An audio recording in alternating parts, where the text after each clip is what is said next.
Knuckle grip in the neon light, trading pain in the heart of the fight. Shifting gears till the edge feels right. Start 'em up, hear the engines cry. Let the thunder roll, leave no doubt. All or nothing when the checkers come out. Doors beating doors in an all-out fight. This is a Moonshiners Wednesday night. Wednesday night! Legends born in the heat of the fight. Trading pain under stadium lights. Racing roots run deep here. We're racing on a Moonshiners Wednesday night.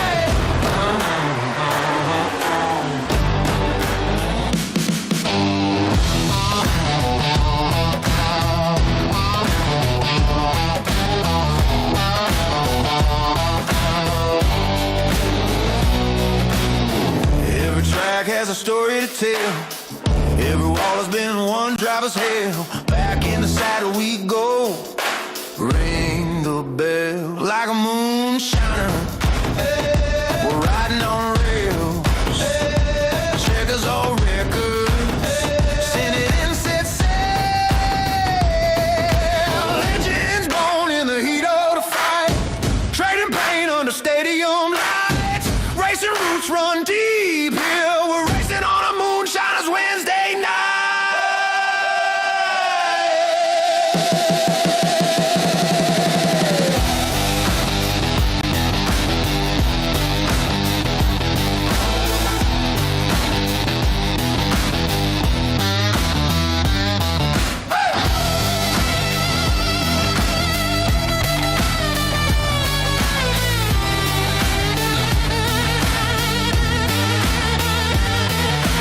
This is a Moonshiners Wednesday night.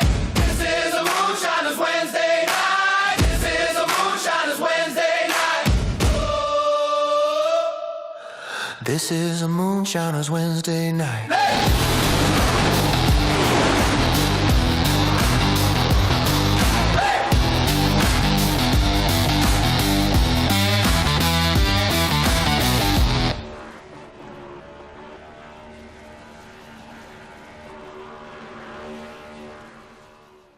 Ladies and gentlemen, boys and girls, race fans of every stripe and every speed, welcome, welcome, welcome to Naval Base Coronado!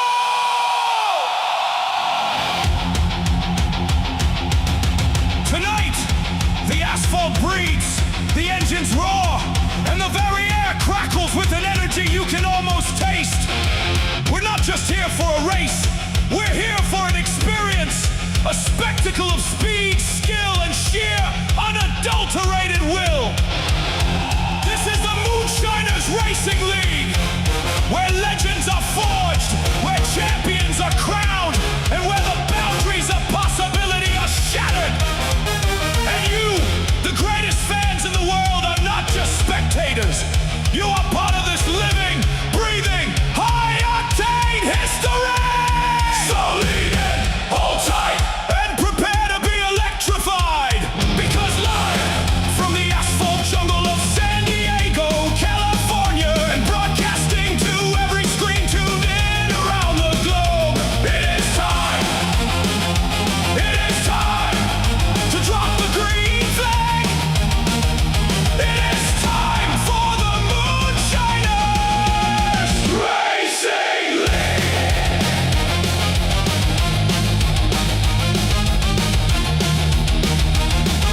Let the chaos begin.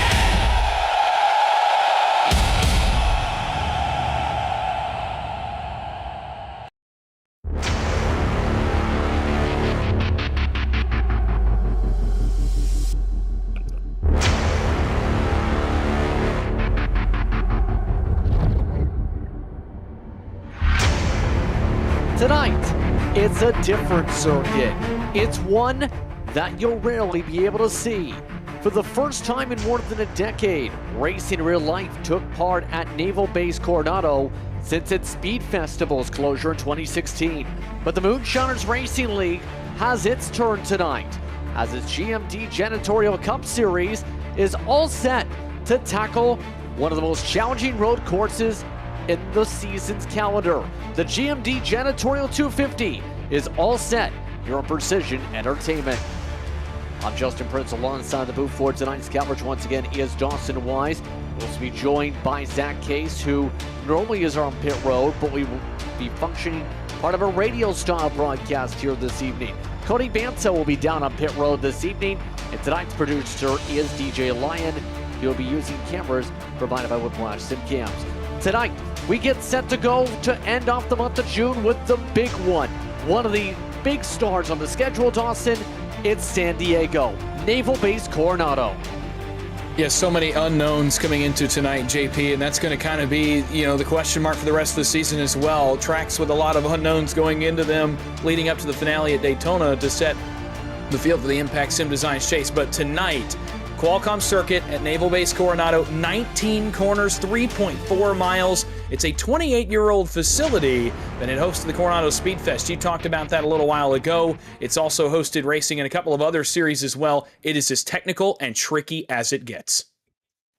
It's going to be an interesting night as we take a look at your race analysis for tonight, brought to you by Precision Speed Solutions.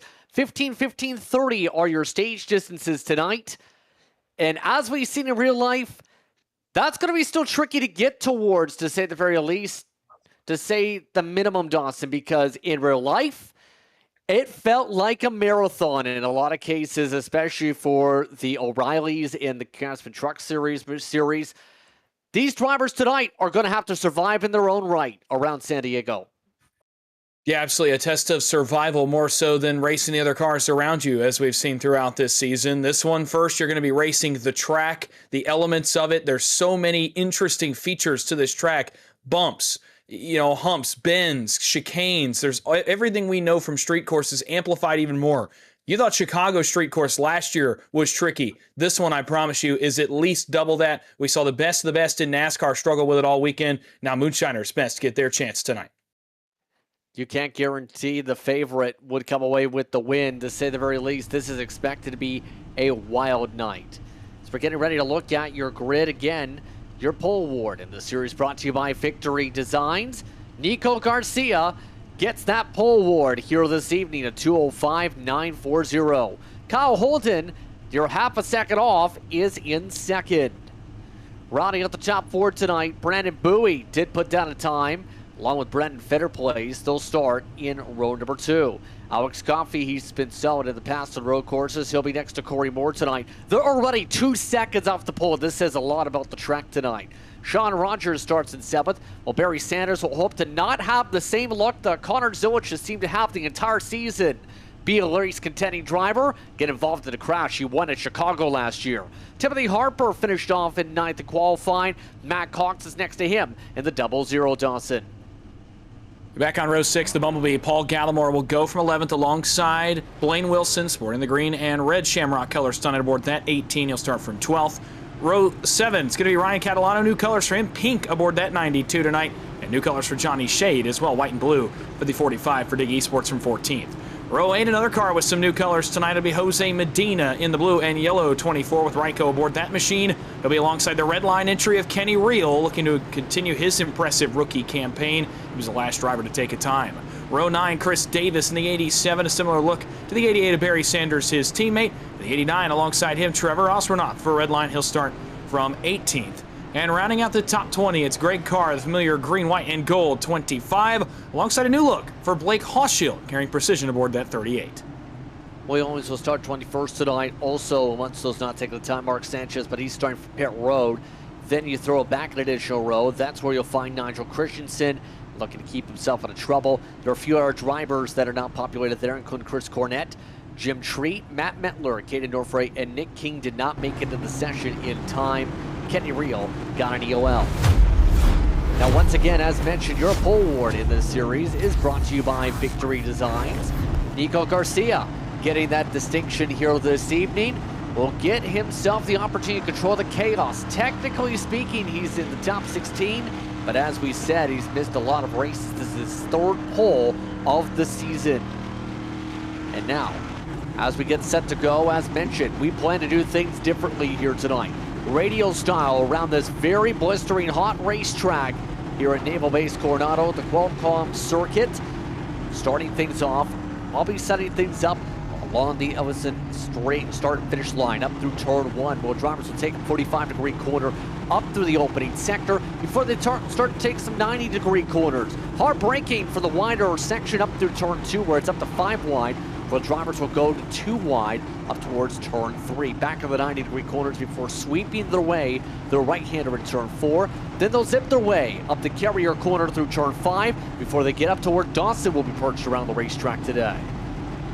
Yeah, they'll enter onto a long straightaway, a short bend that has some bumps. It's been one of the more treacherous straightaways, which is where you'll find the field right now. They'll work down the hill here just a little bit past those buildings on the left side of your screen to a hard right-hander in turn 6 and a hard left-hander in turn 7. It's not quite a chicane, but it might as well be a chicane. You see how much the track narrows up right there with the Red Bull branding aboard the walls there. 2 wide going to be as tough as it gets. 3 wide, impossible through this section. Another short shoot down to another tough left-hander, 90 degrees, turn 8 along the water there on the left side. This is one of the more scenic sections of the racetrack. Turn 8, a tough left-hander. Turn 9, a tough right-hander. Both relatively sweeping in terms of how they're laid out, but again, closer to 90 degrees on both. Then a bit of an S's section of this racetrack, circa Circuit of the Americas that we ran earlier in the season. That makes up turns 9, 10, and 11 before the field works back down. One of the first of 2 chicanes on this circuit. You see this little bend right here, almost like the S's at Circuit of the Americas or Watkins Glen, but certainly a little more treacherous than those places with the concrete surface. Field works down this straightaway, another short shoot to turn 12 and 12B. 12 will be that first chicane. 12B, a 90-degree left-hander. This will be truly one of the more tricky sections of the track. You see the tire barrier there on the right side, on driver's right. It's to keep them from cutting the course right there and keep them from advancing their time. You have to go through that chicane, and then you go through 12B, a tough 90-degree left-hander. We're getting back on a short shoot and headed down to Zach Case. Thank you, Dawson. Obviously, the third half, or third maybe, of this street course is going to be a little faster pace, some sweeping lefts, some sweeping rights down into a chicane, and then obviously that last turn 16, turning left onto the front stretch. Right now you're in turn 13. You see the side, you're going to turn left here, you're going to head down into a shorter section and then turn right back right into 14. You see all the branding there from Kubota, and then we turn back left once again into a nice straightaway to set ourselves up once again for the braking zone heading into the second chicane here on the street course. The biggest thing is, will guys get out of line here to try to make a move heading into that turn? We saw it in the cup race on Sunday, some treachery, some wrecks, and some frustration boil over. You see the chicane now, it's a nice left, it's a nice right, and another left heading into 16, where we're gonna set it up one more time to JP for the green. It's going to be a busy night. Happy with us for tonight's coverage here from Naval Base Coronado. All set to go. Van Lewis sticker start zone. Green flag is out. We're underway. Garcia on the gas on the right side. Kyle Holden on the left side. Single file. They work. They march their way to the opening corner. First rumble through. Already seen some wild wrecks here. Drivers take off for flight as they rumble their way to 2. This section going to be one of the hard areas to break. Garcia's in the barrier in the braking zone. Demolishes the 8 machine. Your boy Nico is to the back of the field with heavy damage to start, while Kyle Holden makes his way through 3 up to the swoop of 4. Garcia makes his way hard into the traffic. He's now fallen his way down the order as a look to see what happened here on the Top It Off Hot Sauce Company replay. So simple to do here today. You have to get the braking boards right, and it's hard to get the marks right. That led to the 8, slamming the barrier down. Oh wow, the rest of the field, as a result, makes its way up through turn 6 to Dawson. Kyle Holden says thank you very much. He takes the lead back to the first time through turn 6 and 7. This near chicane up where Kyle Holden is now. He's through it. The track narrows up right here at the Red Bull banners. Everybody through it okay relatively here at the front of the field. All the way back to the top 10, top 15. Holden down to 8. He'll work back to 9. He's opened up about a 1.6 second advantage over the points leader, Brandon Bowie, who now runs back in the second spot. Again, about the top 20 on the racetrack so far have yet to have a problem, although Johnny Shade has just gone off towards the middle sections of this sector as Holden works back to the first chicane. Left, right, no harm, no foul for the driver for Arrow. Back back down to Zach Case the field goes, and the top 10 are off and away. Kyle Holden now trying to set his sight on maybe a 2-second lead over Brandon Bowie, who sits in second place. Fetter Place working in third. Coffee up to fourth, and Corey Moore rounds out the top 5 right now. As you see, once again, Kyle Holden continuing to work his way through the rest of the field. The top 5 follows him. Now into the chicane. He'll make the left-hander. He'll make the right once again, and he'll set his sights on turn 16 back to the front shed, give the 97 the lead on lap 1, and we'll see what other commotion continues. Make their way down the front straight away with Coffee. Hoppy his way in the top 4, picked up the spot as a result of the collision. He rides his way a couple car lanes behind, trying to ride behind Fetter Place, who scrapes the wall. Both of them single file and march their way on through. Why don't we march our way real quickly to Cody Bantu, who talked with some of the drivers before today. Cody, what do they have to say?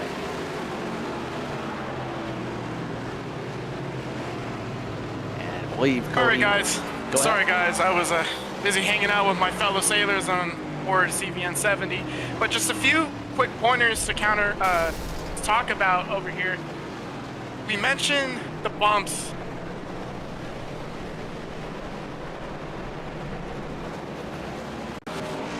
Yes, indeed. Apologies there with the technical issues popping up there. Let's take a look at this happening back in the order. Sanchez just came down pit road, but a lot of people coming out of 1 making mistakes. The hard contact sends a little bit of a slowdown as a result, and then demolishing the car. That is Treat, and he just floored it into the tire hole. Yeah, tough break right there for Jim Treat, and as the field works back to turn 9, Bowie's starting to reel in Kyle Holden, by the way, but for Treat there, that's the frustration of San Diego. That's what's going to happen tonight on a treacherous circuit like this one. Guys are going to get frustrated. 19 appear to have not had much issue. 16 appear to still be with the leader's pace to this point. So 16 of our 27 starters are still without issue. Everyone else already has had either a spin, a crash, some form of issue. Back down to Zach Case. Bowie starting to reel in Holden just a little bit. Well, we know how good the points leader is on road courses, getting that win at Coda earlier on in the season. The gap now 1.6 seconds back from Holden as Holden works his way back one more time into the chicane. He'll make that hard left-hander in the braking zone, set himself up. Bowie right behind him. You see the brakes already glowing on that 51 Aero machine. We'll see what he can do here. We'll see if the pace continues to pick up or if guys start to settle in here heading into lap 3. They'll rumble the way through, trying to sort themselves some of the battles going on in this sector. Clude Garcia trying to recover. He's still amongst those, now in 14th position. Making his way through that section right about now. Some of the others, Chris Cornett nearly misses the final corner, slams the barrier down. As a result, the 83 taking a scrape and adding on to the multiple different drivers continuing to fight this circuit. Holden, for reference, already getting an advantage of 1.5 seconds. All of this is to say, a lot of the other drivers continue to try and battle their stakes out and try and sort out where they're going to settle. Chris Davis amongst those, marching his way through, all while the others make their way through that section. Alex Coffey making his way down the stretch. And look at the bumps right here. Fetter Place, Coffee, Moore, and others coming over that big bump right there on that kink between turns 5 and 6. That's going to be part of the most treacherous pieces of this racetrack. The corners are one thing. The chicanes are tough. It's narrow, it's tricky, it's technical.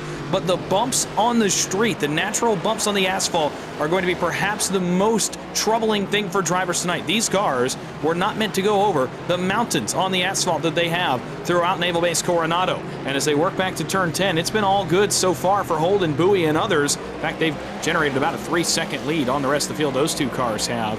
As they work back to 12 and 12B, this first chicane, you see how well Holden, oh, but Brandon Bowie just cut the course from second. He'll have a bit of a penalty, a slowdown for the 51 as he got to the inside of the tire barrier. Yeah, that's definitely going to slow up the 51 machine there. Brandon Bowie riding on board him. You see him make the left-hander through 13, sets himself up for 14. The right-hander there, all throttle in 4th gear. You're going to bump yourself up to 5th gear most likely if you get there. Heading into the corner, you see him downshift down to the 2nd gear into the chicane. The left, right, left combination down to 1st gear, up to 2nd. Now he's back underway, heading towards the front stretch. That left-hander going under the bridge and back once again. 58 laps to go here at Naval Base Coronado. Down the front straight over they work, and mind you, where we had at least 2 with pit issues. Jim Treat, Mark Sanchez, we already talked about the 8 with the wall slam. Trying to recover, is in 12 here, Cody. Yeah, I just was listening into his radio, and he reported that the car was handling fine despite obvious front end damage. Back to you guys. That's interesting to say at the very least in terms of the handling. Right now he's attacking Blaine Wilson, Ryan Catalano just in front of him as they're working their way up and finding their way past the USS Carl Vinson that's set up down the carrier corner. Back they go, past the carrier, and off they rumble at a 5. Holden and Bowie away from the field by almost 4 seconds between those two cars. We continue to look at Nico Garcia, who's recovered back to 12th as they run right now. A number of movers, by the way, as Holden works back to 6 and 7. Catalano +3, Gallimore +3, both into the top 10 for the first time. Here's another battle on the racetrack. Alex Coffey and Brandon Fetterplace, not the best area on the racetrack to go too wide through the tight turn 6 and 7. They make it work, but Fetterplace able to play defense. Corey Moore works into this battle as well. A trio of cars there. Sean Rogers slowly making his presence felt into this battle also. Right as I talked about Ryan Catalano, he's had a bit of an issue as well. He just dropped from 10th to 12th in car 92. Chris Cornett +11. On the night for him, +7 for Owens, +5 for Hauschild. Back down to Zach Case. It is all action all over the racetrack right now. You talk about action on the racetrack. One thing to note that's not on the track today, it's Alex Murray in that number 22 machine. Could not make it to tonight's race. He was second in points behind Brandon Bowie, so we'll see that points buffer go up just a tick here this evening as Holden and the rest of the crew work their way into the chicane. You're seeing the 92, though, riding behind Blaine Wilson as they work their way around the track into that third and final sector. We'll see them get on the brakes here a little bit. We got a car around, though, back in, it looks like in front of Dawson. It looks like the 56 machine. Yeah, it's Caden Norfray, and he's had a couple of these spins already tonight in car 56. He was already running in the 26th position, and he's just had another issue that's put some front-end damage on board that 56. Top it off Hot Sauce Company replay. We'll show you as he comes over one of these humps on the exit of the corner, gets the wall, and then spins the rear tires, trying to get that car back underneath. The driver's definitely lucky that they didn't get collected in the aftermath, as seen with the top of the Fonso's Company replay. All this is to say, race leaders continue to rumble, still in Dawson's section. Yeah, the race leaders work right back to me. My job getting tougher as the race goes on, apparently, but no, nonetheless. Holden continues to lead. This lead stayed pretty steady, right around 1.8 seconds. And these two, by the way, have generated a 5.5 second lead over the rest of the field. In fact, no, 6.5 seconds now, 6.5 seconds between second place Bowie and third place Fetterplace. These two are by far head and shoulders above the field, at least as they run right now. A long ways to go, still 55.5 laps. Back to turn 8, you're on board with the leader. He has worked these corners extremely well technically. Holden, of course, a road course ace. Bowie seems to be good everywhere we go. The winner from Circuit of the Americas back in the month of March, his first win of 2026. He's on point again tonight. The rest of the field, it seems like, battling right now for third with Fetterplace, Coffey, Moore, all under a blanket back there. Rogers, Sanders, Gallimore, Garcia, and Wilson. Now your top 10, first trip to the top 10 for Wilson. Garcia back to the top 10. I think just talking about Kyle Holden obviously put plenty of track time into this race. You see another battle, though, we talked about just inside the top 5 as Coffey puts some more pressure there on the 34. Brandon Fetterplace going into the hard braking zone, the left-hander.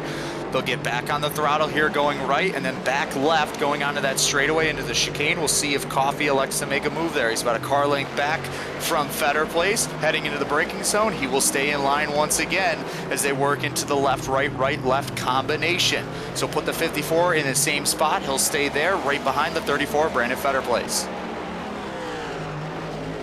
Rumbling their way down the front straightaway still. Coffey amongst those that has been hard at work trying to find a way to gather up time. He's in one of the closest battles of the racetrack. Rumble their way up towards turn 2. Through the braking zone they go. Coffey deeper on entry. Gets the arc down. Passes by the Andro Industries wall banners. They zipped away up past the carrier once again, 7-2. Lock of the brakes for Coffey, misses the corner, scrapes the wall, hits the right front fender up into the barrier, destroys the splitter. Moore drives his way past the left side. They make their way once again through 4. Corey Moore now up in the 4th spot. Sean Rogers right behind, topping off Hanso's Company replay to take a look at what happened. Their lockup for one of the top contenders today. And that's one of the major things we'll see, on top of potential fall-off maybe later, although they still set personal bests. A lot of drivers having issues getting their cars to rotate in these hard braking sections, Dawson. Yeah, for Coffee there, you saw the front brakes on that 54, bright red. These drivers already putting the pressure on the brakes of these race cars. Now for Coffee, the lucky thing for him, Garcia hit the tire barrier in a very similar manner as Coffee just did. Garcia reported his car continued to drive okay. It seems that that is the case for Alex Coffee as well as he continues to work on Corey Moore. He's got Sean Rogers that has worked into this picture as well as they run on the racetrack right now. A couple of other drivers with issues. Caden Northrace had another one in the 56. He rolls just behind the leaders now. He's got a lap down. The engine's smoking on board that 56 machine as they work back down 13 and 14. There you see the Northray machine. He has had a rough go of it to start the night, to say the least, Zach. Obviously some problems for some drivers that maybe didn't put that much time into the sim compared to others outside maybe the top 10, as some faster cars are now approaching that 56 machine. But I think the biggest thing is he elects to miss the chicane there, take it right to pit road. Smart decision from the 56. But I think the biggest thing overall, as we talk about the surface difference, that's going to play a factor as this night wears on. And as we go about this race, the challenge is going to remain uber high. But Dawson, keep an eye on some of the areas around the racetrack. Battle for 11th staying heated up around you. The battle for 11th is continuing to rumble. This is back around the Ryan Catalano, Timothy Harper machine. We're actually looking at Greg Carr right now on your screen. Carr, Osborne, Medina, King. Nick King did, by the way, make it to the session. So for Nick King, as they rumble down towards turns 12 and 12B, King made it into the session. He is just behind this battle. The Carr and Osborne battle each other right now. That's for 19th position, but it should be noted, Nick King did make the grid. He is on track, and he's already gained 6 spots to 22nd. It's going to really become a important factor of keeping those tires under you, making sure your brakes are steady as they continue to work around. I think the biggest thing, though, is how important is it for these drivers to make sure that they don't cake themselves out of the race. That's not a guarantee. As we take a look at Harper, he was one of those drivers that we locked up. Let's see what happened on the replays here. Tom Alfonso's coming to replay for the 23. And really, this is towards that first sector of angles, and our lockup like Coffee couldn't get the left side to turn. Nosed it into the barrier. Notice damage to the right front, left front, and the front nose. Harper now still running, but he is down to 14th. Result of his mistake. Yeah, tough there for Harper, but again, similar, man, he's going to have another moment here as he goes through this right-hander. So what it looks like to me, unlike Coffee and Garcia, is Harper's got some more severe damage on board his car. In fact, you can see it teetering. The right front immobilized on the Shamrock Camry.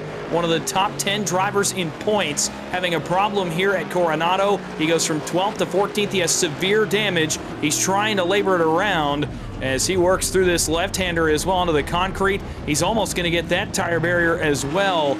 And for Harper, this is a critical moment in this race. If he can make it back to pit road, he might stand a chance of getting some of that damage repaired. He's trying to labor it around, but he's already lost several spots, and he's working through the most technical portion of this track right now. Again, he's currently 16th. He may lose 3 or 4 more spots where he can labor that car back to pit road as he works through the chicane. You can tell that car does not want to turn, and the brakes lock up again. You see how red those front brakes are? That's what a lot of drivers are dealing with right now, and as he works back to 12B, Zach, I'm just not sure he's going to make it back to pit road.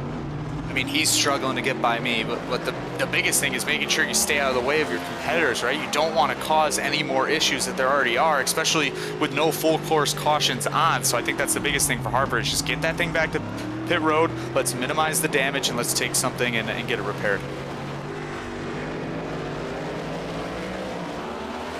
Battle for the lead still heating up real quickly. We'll send it down to Cody. Yeah, just to mention Tim Harper, he's got a meatball, guys. So he's going to fix up all that damage. Be a challenge as we throw it back towards the area where Zach is watching along because things are getting close for that race lead, aren't they? Yeah, that 51 is just getting bigger and bigger in that rear view mirror there for Kyle Holden. I think the biggest thing we haven't noted is Bowie did set the fastest lap so far tonight in stage 1, so we'll see what Bowie elects to do. Does Holden take the smart move, maybe let him go by, right? But we're always talking about stage points and how important it is as we got rid of that chase format, or we move into the chase format and get rid of the win and you're in situation. So Holden, they work their way through the chicane, they head back to turn 16, and I think the biggest thing here is when does Bowie set up the pass if he gets to the back bumper of Kyle Holden? Bowie, mind you, came into tonight as one of the drivers with the lower incident totals on the season. He had 64 total incident points on the campaign. Tonight he's been limiting mistakes, and they're already about to reach lap traffic. Jose Medina and Nick Kane are just up the road from your race leaders. They'll make their way this time up towards turn 3. Bowie sends a little deeper into the corner, arcs it towards the wall. Holden gets the gap chipped away. Gap holds to 4/10. Making their way up towards the carrier corner. They rumble their way over top the dragways, try and make their way through. Hard crash in front of them. Kane slams the left side barrier. Leaders go right. Spin for the race leader. Holden loops it, going through carrier corner. He's the wrong way around to the barrier. And Brandon Bowie takes over the race lead. A rare road course mistake for Kyle Holden as they work up this straightaway towards turn 6. We'll go back to a quick Top It Off Hot Sauce Company replay. We saw this happen live on our screens, and he's going over these humps over here where these railroad tracks are on this racetrack, one of the hardest sections in terms of how tough the pavement is. As he goes to hit the brakes, goes through that bending left, you see his car get a little bit upset over a bump and noses into the left side of that wall right there. A tough break for Holden, but again, very early in the race, and he still maintains second for now. But what that does, it gives Brandon Bowie a nice 8-second advantage over the field. We've watched Bowie learn this racetrack as he did Coda as the race went on. It seemed like he got faster, and tonight they've given him the lead on lap 9 and a big advantage. Back down to Zach. Brandon Bowie, he's learning as he goes. That car continues to get faster.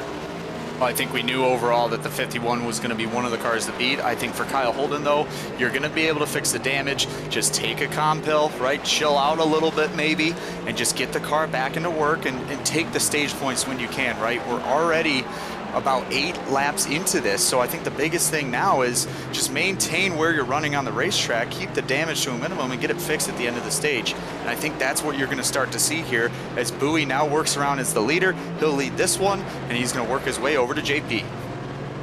Have a crash just reported. Garcia just had issues on the racetrack. He's already made it to pit road. Been one of the hard chargers on the track. He pit during lap 8 essentially was where the chaos we're hearing happened. Can't confirm that with Garcia off circuit. Things blowing over obviously, and that adds to what is a difficult racetrack. The reason he's down the lane is going to be once you make their way down. Remember the run up to 16, up to the start and finish line? One of the major things you'll keep an eye on around this racetrack, Zach, how close is that barrier to the racing line? Pretty close, isn't it?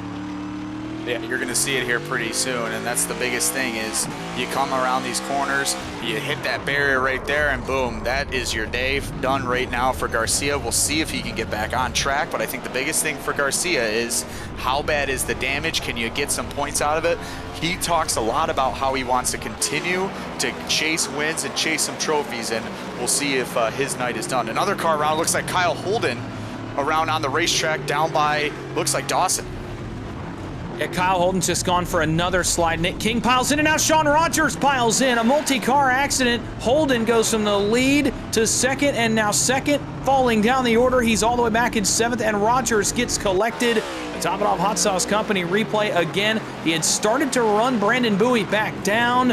As he gets into this braking zone, Medina's on the brakes hard in front of him. Holden has to brake a little harder than he wanted to. You see the red in the front brakes there for the 97. He gets the tire barrier again. A tough break there. More trouble on the racetrack as it looks like Alex Coffey has crashed as well. Car 54 is around over in turn 8 and 9 also. A number of the leaders now experiencing problems. Here's looking back at Alex Coffey. He's had a couple of issues tonight, including with the tire barrier in that 54 machine. Quick look at the Top It Off Hot Sauce Company replay. I don't think he's going to be quite as lucky this time. He's back around Paul Gallimore behind the 11. And something happens here to Coffee and Gallimore off this corner, where Coffee gets some more damage on the right front of that machine. See Gallimore go off in behind Alex Coffee, and then Coffee's going to have even more problems down here through these chicane left and right-handers, and a bad night continues to go worse. And despite me saying that, he still continues to run 7th. Cuts the course there. Brandon Bowie did that earlier. And for Coffee, this night continues to be an interesting one, to say the absolute least, as he worked back down to where Zach was running. I think the biggest thing overall, we talked about it, and I think we're going to continue to preach that, is you got to take care of your car, right? You see Matt Cox working around with Ryan Catalano through the chicane. They'll make the left-hander on turn 16. They're just inside the top 10, so put that 9th for Catalano, 10th for Matt Cox. As you see the move going into turn 1, Catalano going to let him go by, so move Matt Cox up to P9. Over the way up to the straightaway, and mind you, Chris Cornett's still your biggest mover of those Curias so far. That's because Chris Cornett's up 12, up to 12th position. William Owens up 10 is in the 11th spot so far. Make the way up to turn 3. Cox, one of the drivers that's been about stationary in the order. 47 seconds the difference between him and the race leader so far. He bounces his way across the railroad tracks that's set up for the jet planes. This time through, Cox sweeps his way through Carrier Corner. A lot more careful than some of the others here today, Dawson. Yeah, ways back to the leader at this point, just settling in to try to get what points that he can is Matt Cox. Now he's driven away from Catalano, who's worked back into the top 10. A sneaky, quiet, good run for Catalano so far, and set to get at least one stage point for car 92. These two work up through the 6 and 7 unofficial chicane and back down the narrow turn 8. Again, these two running right now the 9th and 10th spot. A couple of more cars have had more issues. We talked about Garcia, a couple more even beyond that. Johnny Shade has had another issue, just like Caden Norfray. His car is smoking in car number 45 for Dig eSports. We're hearing that Nico Garcia, this could be very well fatal damage on his machine. As he sits on pit road, you see Johnny Shade right there. He just got lapped a moment ago by the leader. This is another car I just do not anticipate to make it back to pit road. And just popped hearing. Absolutely, Zach. Well, I just think the biggest thing is we're going to see plenty of maybe DNFs tonight. I think that's the biggest thing with a new course. It's a street course, right? It's a little tighter in certain spots. There's a lot of weird braking zones. So I think that's the biggest thing, JP, is we're going to see cars that we might usually see run in the top 10, maybe at a different road course, that might not make it the rest of the race. By the way, we still have 4 to go in the stage. The lap times here are your 2 minutes and 10 seconds today. So it's a lengthy one for those jumping along and watching along with the action here today. This time through, Corey Moore in one of the closest battles is for second. Better Place making his way up in front out of 5. These two have kind of seen the competitors in front of them have problems, and all of a sudden you look up, and you're second and third on the racetrack. Now they're a ways back from Brandon Bowie without a mistake, obviously unlikely to win the stage, but these two battling for significant stage points. For Brandon Fetterplace, what a season that it's been so far. Obviously, he's been top 4 in points all year, has the win at Charlotte and the win in the All-Star race as well. As they work back to turn 8, this continues to be a battle. Again, the brake rotors are glowing on board these race cars, and not only are the brakes struggling, the front tires are going to struggle too. They're going to get hot. It's going to be easier to lock up on entry to these tight braking zones for those two race cars. You'll continue to see those brakes glow, especially as the cloud cover is now over the racetrack. But anyway, Fetter placed a good season. Corey Moore coming on over the last month and a half or so. Both these cars in a good position to get even better stage points. For Moore, it's even more important as they work back down to Zach. I think the biggest thing we haven't talked about is how about Barry Sanders, the boss man, in 4th place right now. He's inside the top 16 right now in points, 36 points above the cut line coming into tonight's race, doing a great job in that Icon Designs machine, the Red Bull livery, just like. But I think for the boss man, right, take advantage of the points, get some stage points tonight, do the job, get a complete race, and set yourself up for a really good rest of the summer heading into the chase. But I think that's the biggest thing as he works his way into the chicane once again. The left, right-hander. You don't want to get too close to those tire barriers, but you don't want to scrub off any time too. But we'll see how the boss man does the rest of the evening, JP. Talked about his abilities on street courses. Won a race last year, looked solid on the majority of the road courses in 2025. Start this season a little bit more difficult with the left and right so far, but he makes his way smoothly ahead of Holden and Co. Making the way through to this time by Sanders. 23 seconds back of the race leader, but needing 14 seconds to get up to the next car, though. Looking pretty solid for the end of the stage, though, with less than 3 laps to go in it. To keep in mind some of the other story markers, Coffey still in the top 10 and 7th after the incident. Sean Rogers right now 6th. Kyle Holden still holding on just behind. Holden is actually on the charge a bit, coming out of 5. Kyle Holden starting to charge back. Again, we know the road course ace that Holden is led the first few laps of this race before his spin right in front of Brandon Bowie. He runs to the 5th spot right now as they work back to 6 and 7. Holden charging on Barry Sanders, his Aero teammate, or stablemate rather. Those two will battle for 4th here momentarily if he can get there the next 2.5 laps. As these two work down this straightaway and work down towards turns 8 and 9. You talked about Holden and Rogers. The fact that those cars are involved in an accident, Coffey, Gallimore, as well Matt Cox has also just had an incident back towards the front sector of the racetrack. The fact that those cars can be involved in incidents and they're still running well inside the top 10, a testament to how chaotic this race has already been, how chaotic the rest of the race will be. By the way, still 47.5 laps to go. Just under that is Bowie is about to lap back by the start-finish line. We'll continue to watch this battle for 4th as it works back down to Zach. Just outside your top 10, we haven't really talked about them at all, besides maybe Chris Cornett with the 0X Sim Racing Group, is William Owens just in P11th, Cornett also in P12. They just made their way by you guys down there, but I think the biggest thing, Dawson, is those two drivers are other guys that need points, and I think the points conversation is what we're going to start to talk about the rest of the evening, as we know that Bowie's going to take care of business, right? He's going to be the class of the field, but some of these other guys can have some solid runs, maybe work their way into some stage points, and have a good evening overall compared to some guys that maybe don't finish the race. Going to be an interesting talking point as we go about here, absolutely, as we rumble our way through up to the opening sector. Sanders holds on by 2-3 car lengths over Kyle Holden. Holden already taking a beating a couple times over here tonight. A little bit more speed on entry, misses part of the apex though. Making their way back through 3. Up the straightaway they go, across the railroad tracks with the elevation change of the bumps. Drivers talked about in real life, this track, very difficult, to say the very least, on the grip levels. It's very bumpy, and Holden again misses the run through 5. Well, again, the important part of this next-gen car is they work up the straightaway, the flat bottom on this race car as well. So when you hit that bump, it bottoms the car completely out and can take all the grip out of the hands of the drivers. And that's what we've seen already multiple times tonight. Holden is continuing to hound Barry Sanders, the boss man, 4th and 5th on the line here in the stage with inside of 2 laps to go in stage number 1.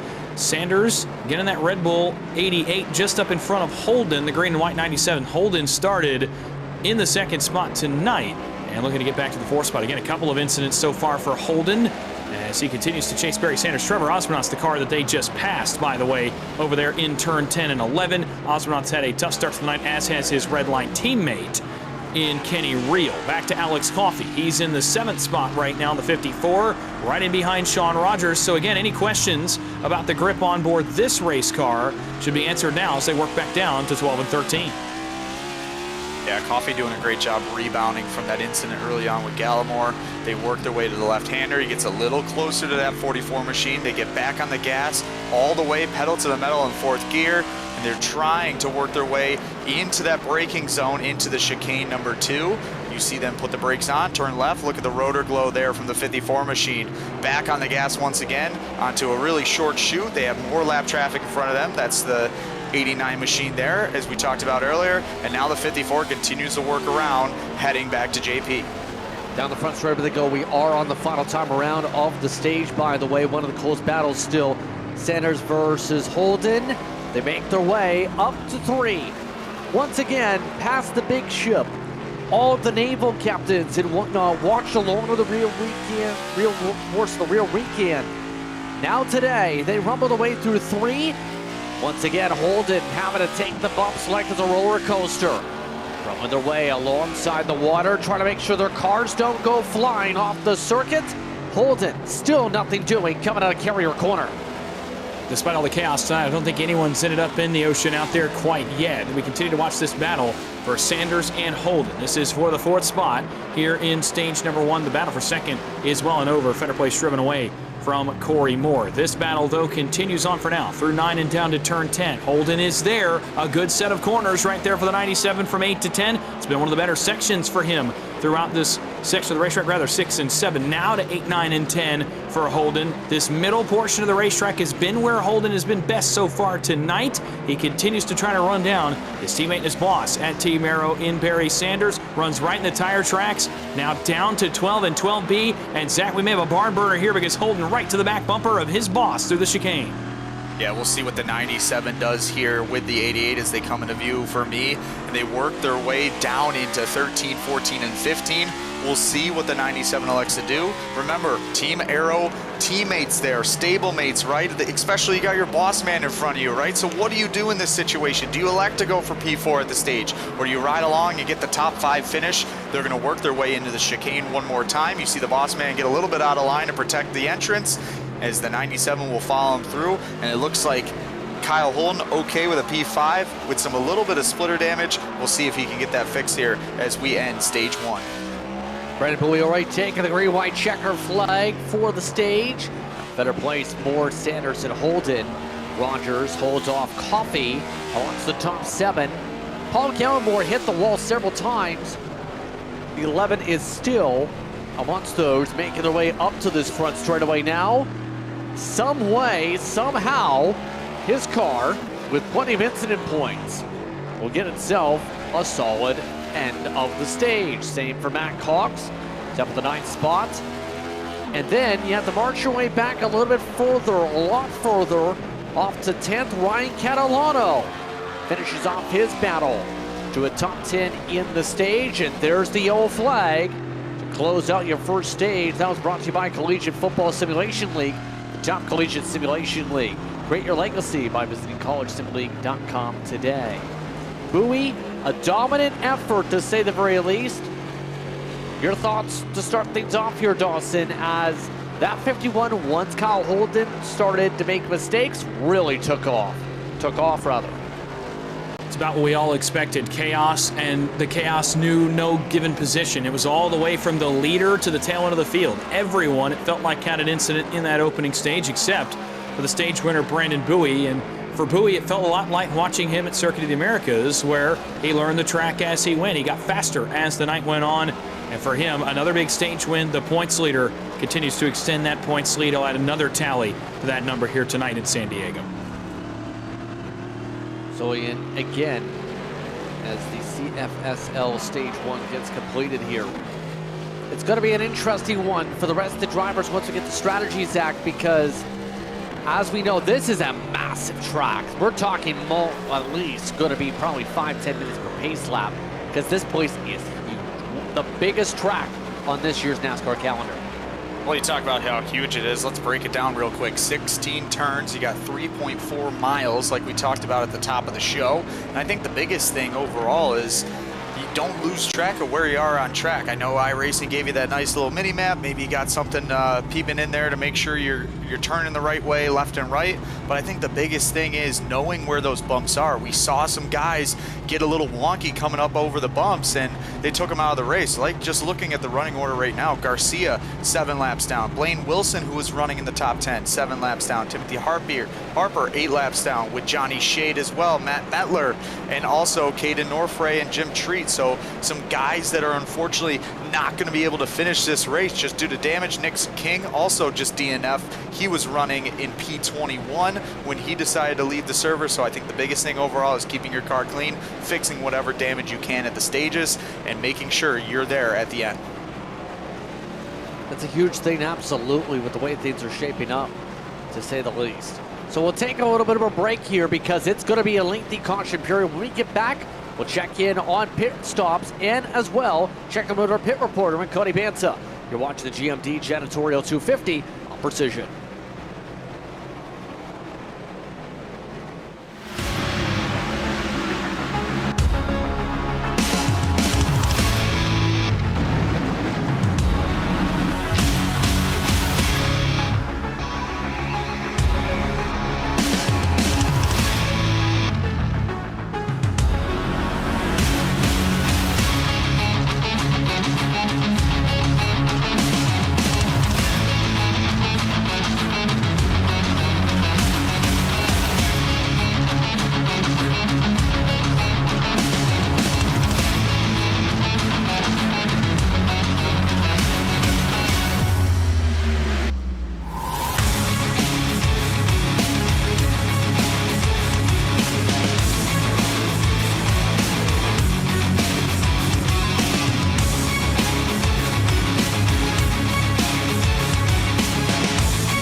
Welcome back, everyone, to tonight's coverage of the Moonshiners Racing League as we continue to rumble for tonight's coverage. It's been a busy one.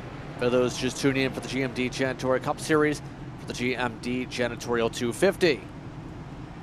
So far, Qualcomm Circuit has put everyone through its paces, to say the least. And right now, as pit reporters hard at work trying to get information for the drivers, they have just now made it to pit road after a lengthy 4-5+ minutes. Bowie amongst the first ones in Dawson. We should see standard 4 tires and fuel here for a lot of drivers. It's going to get interesting, though. By the end of the night, you have to think about the incident points with, remember, standard limits of 17 for penalty, 25 for DQ. Some of these drivers, in a lot of the cases, are going to be close to that with so many wall hits. Yeah, number of drivers already approaching that number, and as it is, attrition already taking place in this race. We're down to 23 cars still on track back to Caden Norfray, only about 15 of them still on the lead lap as they run right now. Again, that was just stage 1, if you're just tuning in. That was only the first 15 laps of the race. Stage 2, the same 15 laps. Stage 3, 30 laps in length. This race, 60 laps, 204 total miles, and with drivers approaching incident limits already, including some of our top 10, should be interesting to see, with 45 to go, how they manage that and how many drivers start to drop like flies and add to the attrition. As seen in the backdrop, Brandon Bowie was the first one off pit road over Brandon Fetterplace, Corey Moore, Barry Sanders.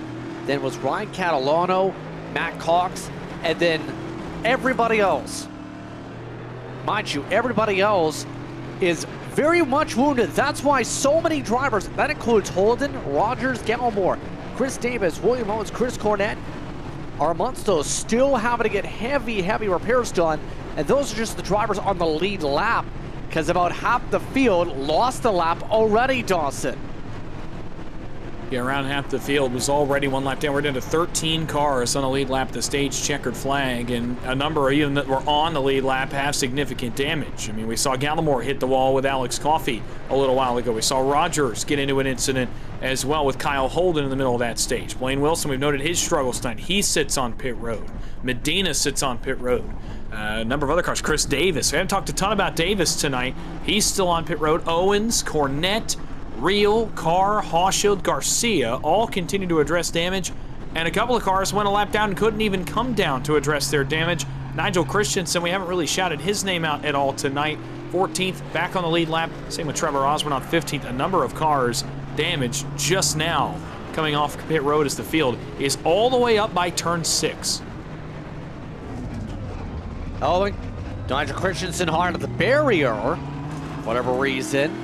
He still tries to get around the track, just now made it to pit road. That's how long the drive took. Trevor Archwell is right now in the wave around position to try and get a lap back. Same for Caden Norfray. Cody, there's a lot of action going on here tonight, and that includes obviously with pit stops. We still have people getting repairs done. Yep, there's a lot of damage going around. A lot of these drivers were talking about track position, just putting themselves ahead of the track.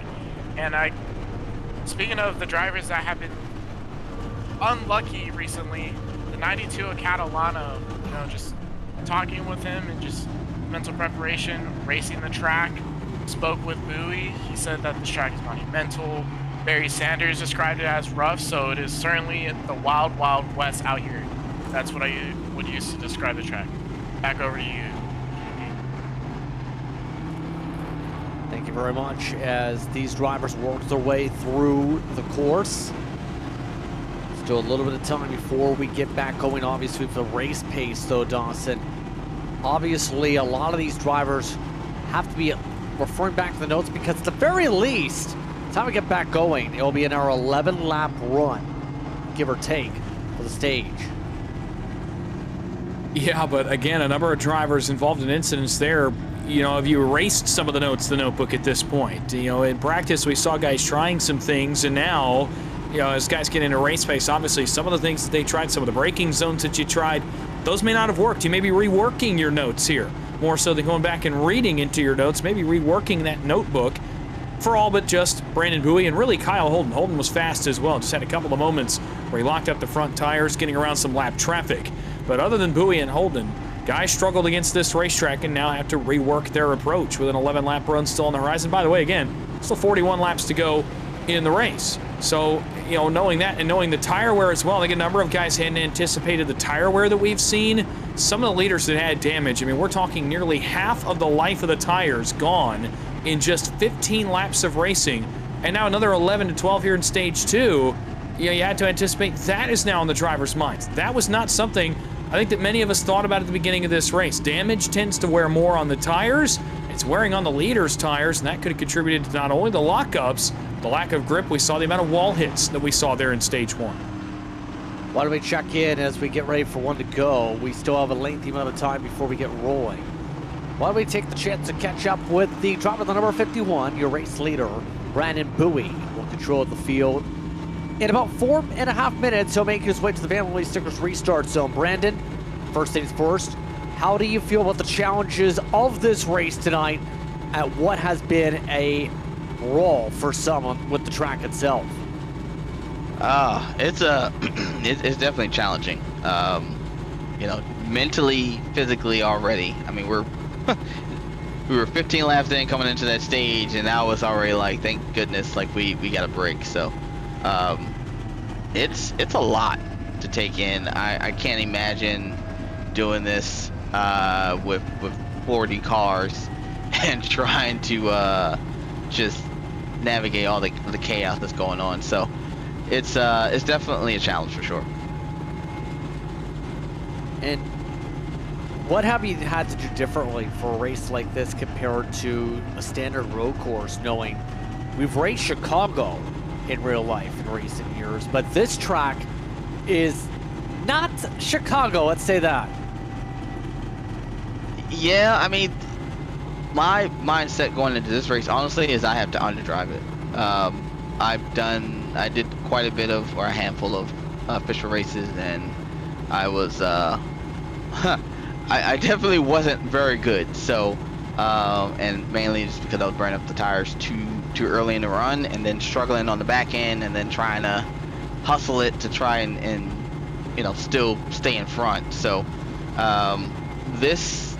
the last run and this run again, I mean, I'm just gonna take it easy. It's so easy to make a mistake, especially on the short run on cold tires. You know, we saw Nico do that going into turn 1. You know, tires weren't warm enough, and he didn't have enough tire to brake. So, and then same thing with Kyle. You know, he lost just a smidge of focus, and you know, he spun around. So it's gonna be the same mindset I had the last stage. Just relax, chill. Somebody wants to go, they can go. I know this is the long game, and you need to be there at the end. So that is the mindset I got. Let's get back to your team. Good luck here the rest of the way, Brandon. Thank you. Brandon Bowie taking a few moments here from the race lead to speak with us, as Brandon Fitterplay is going to be next to him for the upcoming restart. This kind of solidifies this section that we're talking about, Dawson, as the track tips starting going down a little bit since it's already 4 p.m. in Sim. This part of the circuit, one mistake, you are done for, and it's hard to stay even double wide for the pace lap a couple of these drivers. Well, it's punishing in that it's narrow, a lot of barriers, a lot of tight angles as well, which can cause some serious damage to your race car, but it's punishing in more than one way, in that it's also punishing to your rhythm. Road courses are all about rhythm, and that's just talking a Sonoma, where we'll go next week, or a Watkins Glen, or even a Circuit of the Americas, which is about a hybrid between this and, say, a Watkins Glen, a more traditional NASCAR road course. You know, but a track like this, it's so rhythm-based. It's so based on you hitting your marks every single lap. One mistake, and all of a sudden, not only physically, but mentally, you're locked down. I think that was the most important thing that Brandon Bowie said right there. The slightest lapse in mental for Kyle Holden right there on that run spun him around, and then he got around again. A mistake snowballed into a second one. The mental game is almost more important than the physical game at a racetrack like this. It's already tough as it is to navigate this circuit, as Bowie almost gets the tire barrier under caution there, but mental game is number one, and a number of drivers are struggling with that here early. We'll see just how willing a few of these drivers get over the course of this run to find their way to the front, or better yet, how many drivers have wrapped some bubble wrap on their cars with pit stops we've seen on the stage? Just a few more moments to go before we get rolling here. Zach, your thoughts on all the action here? I know you're busy on the socials too. I mean, I think just overall, I was able to get a second there to eat a cheeseburger. Luckily, the Navy's down here grilling, so hopefully they send some over to Dawson down in the second sector. But I think the biggest thing is, like we talked about, keeping the car clean, making sure if a guy wants to go, let him go. Don't put yourself in a bad spot. Play the long game like Brandon Bowie was talking about, and I think you'll be there at the end. And I think right now we're going to see who might be the guy running second, third, fourth behind Brandon Bowie that might have some say here off this restart.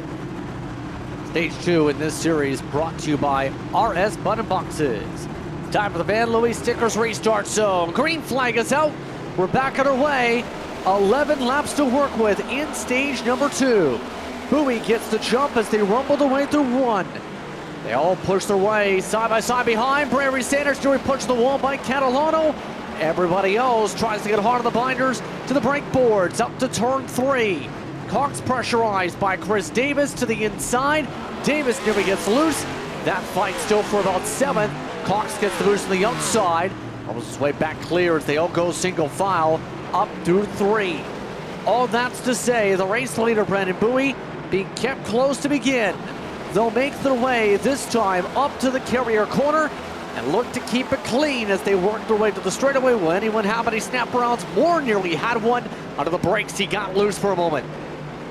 It really is one of the Navy cheeseburgers, and I would hope Zach can bring me one here after stage 2, but no, nonetheless, Brandon Bowie away with about a 12 car length lead on Brandon Fetterplace. Corey Moore has driven deep into each of the last 3 corners trying to get to Brandon Fetterplace here, and you heard Brandon Bowie say a moment ago, he's under driving the circuit, where the guys behind him I think are starting to go a little bit harder on entry. It showed right there. Fetterplace to the back bumper of Bowie down to 8 and 9. This is as close as anyone's been since Kyle Holden battled with Bowie just a little while ago. To the right-hander of turn 9 down to the S's of 10 and 11. Bowie away by about 6 car lengths for now with the top 3 under a blanket. Brian Catalano moves forward to 4th on this restart as they work down to 12 and 12B. All of a sudden the 92's in the picture. Coffey, Sanders, Cox, Owens, Davis, and Cornette follow him. You see the battle just outside the top 5 there. There's Catalano, there's Coffey just inside the top 5. Working your way back up to the leaders, though, as they make their way through 13, 14, and on their way to 15. There's Catalano, though, getting pressured by Coffey there in the 54 machine. We'll see if he elects to make any work there on the crew as they work their way once again into the chicane. Coffey gonna get around the 92 there, put him up to P4. So Alex Coffey moves up, and now the boss man, Barry Sanders, trying to work his way around the 92 of Catalano. Make their way on through the sector once again, down the front straightaway. More Mutzos with some checkouts with some of the other battles we see, like Catalano rumbling his way ahead. It's been one of the better races of the season, up 8 so far for the 92 machine on the charge. They make their way through 2. Catalano keeps himself steady up in the braking zone. It's the 2, the 1, the arrow pointer. Catalano trying to give chase to Coffey as much as he can out of turn 4. Bouncing away through the Ida Rentals sponsored section, past the Qualcomm banners to the left and right. Catalano has been having one of his best drives of the season, but Barry Sanders has a better run going into the Hainer corner. Zipping on by goes the 88. Yes, Sanders, the confidence level continues to go up on board. The boss man over at Team Arrow, he's up to the 5th spot now, chasing Alex Coffey for that 4th position. Matt Cox tries to make it 2 for 1, down to the hard braking zone of 6 and 7. Out behind with Catalano, but Cox has to jump in the brakes. Got too close to the barrier, flew too close to the sun, and now has to drop back behind Catalano. A little bit further back. This is back around the Chris Cornette machine as they work into these chicanes. Tight quarters to be going too wide. And on the charge behind Cornette is the lap down Nico Garcia. He has multiple laps off the pace at this point, trying to get back into position to get a few of those laps back, but it will be tough charging so far for the 8. Blake Hochschild runs right behind them. He is also 1 lap down. Back to the Catalano battle as they work up through this S section. 4 cars that are a blanket. You're looking at Owens, one of his best drives of the year in 8th as Cox attacks Catalano again. Aboard with the 30 machine of William Owens. He's going to try to put some pressure on Matt Cox as they work their way down into 13, 14, and 15. A little bit on the brakes there in third gear. He'll get the gas back under it, up to fourth gear around this corner. And I think the biggest thing now is trying to keep yourself pace-wise up to him. Pressure, though, from the 44 of Sean Rogers. He's going to stay in line. And guess who's behind him? In P10, it's Kyle Holden. Look at the battle right now, just inside the top 10. As you see, Catalano leads the way at 6. Matt Cox, William Owens, Rogers, Holden, and Davis is also there just in P11. Down the front straight over they go. Send to the inside. Rogers into turn 1. Try not to do what Austin Hill had over the weekend. Big run, Kyle Holden to the left side, jumping their way to 2. Holden points the nose straight, nearly misses the corner, but parks it in front of Rogers. Makes it through 2 and gets himself several spots up to 8th position. Goes car 97. Out of turn 3, Holden's neon green and white machine looks to get separation. Rogers with that crushed in front nose, having itself a decent day after the incidents earlier. Marches way forward ahead of Owens, ahead of Garcia, ahead of Davis. They make their way once again up the carrier corner.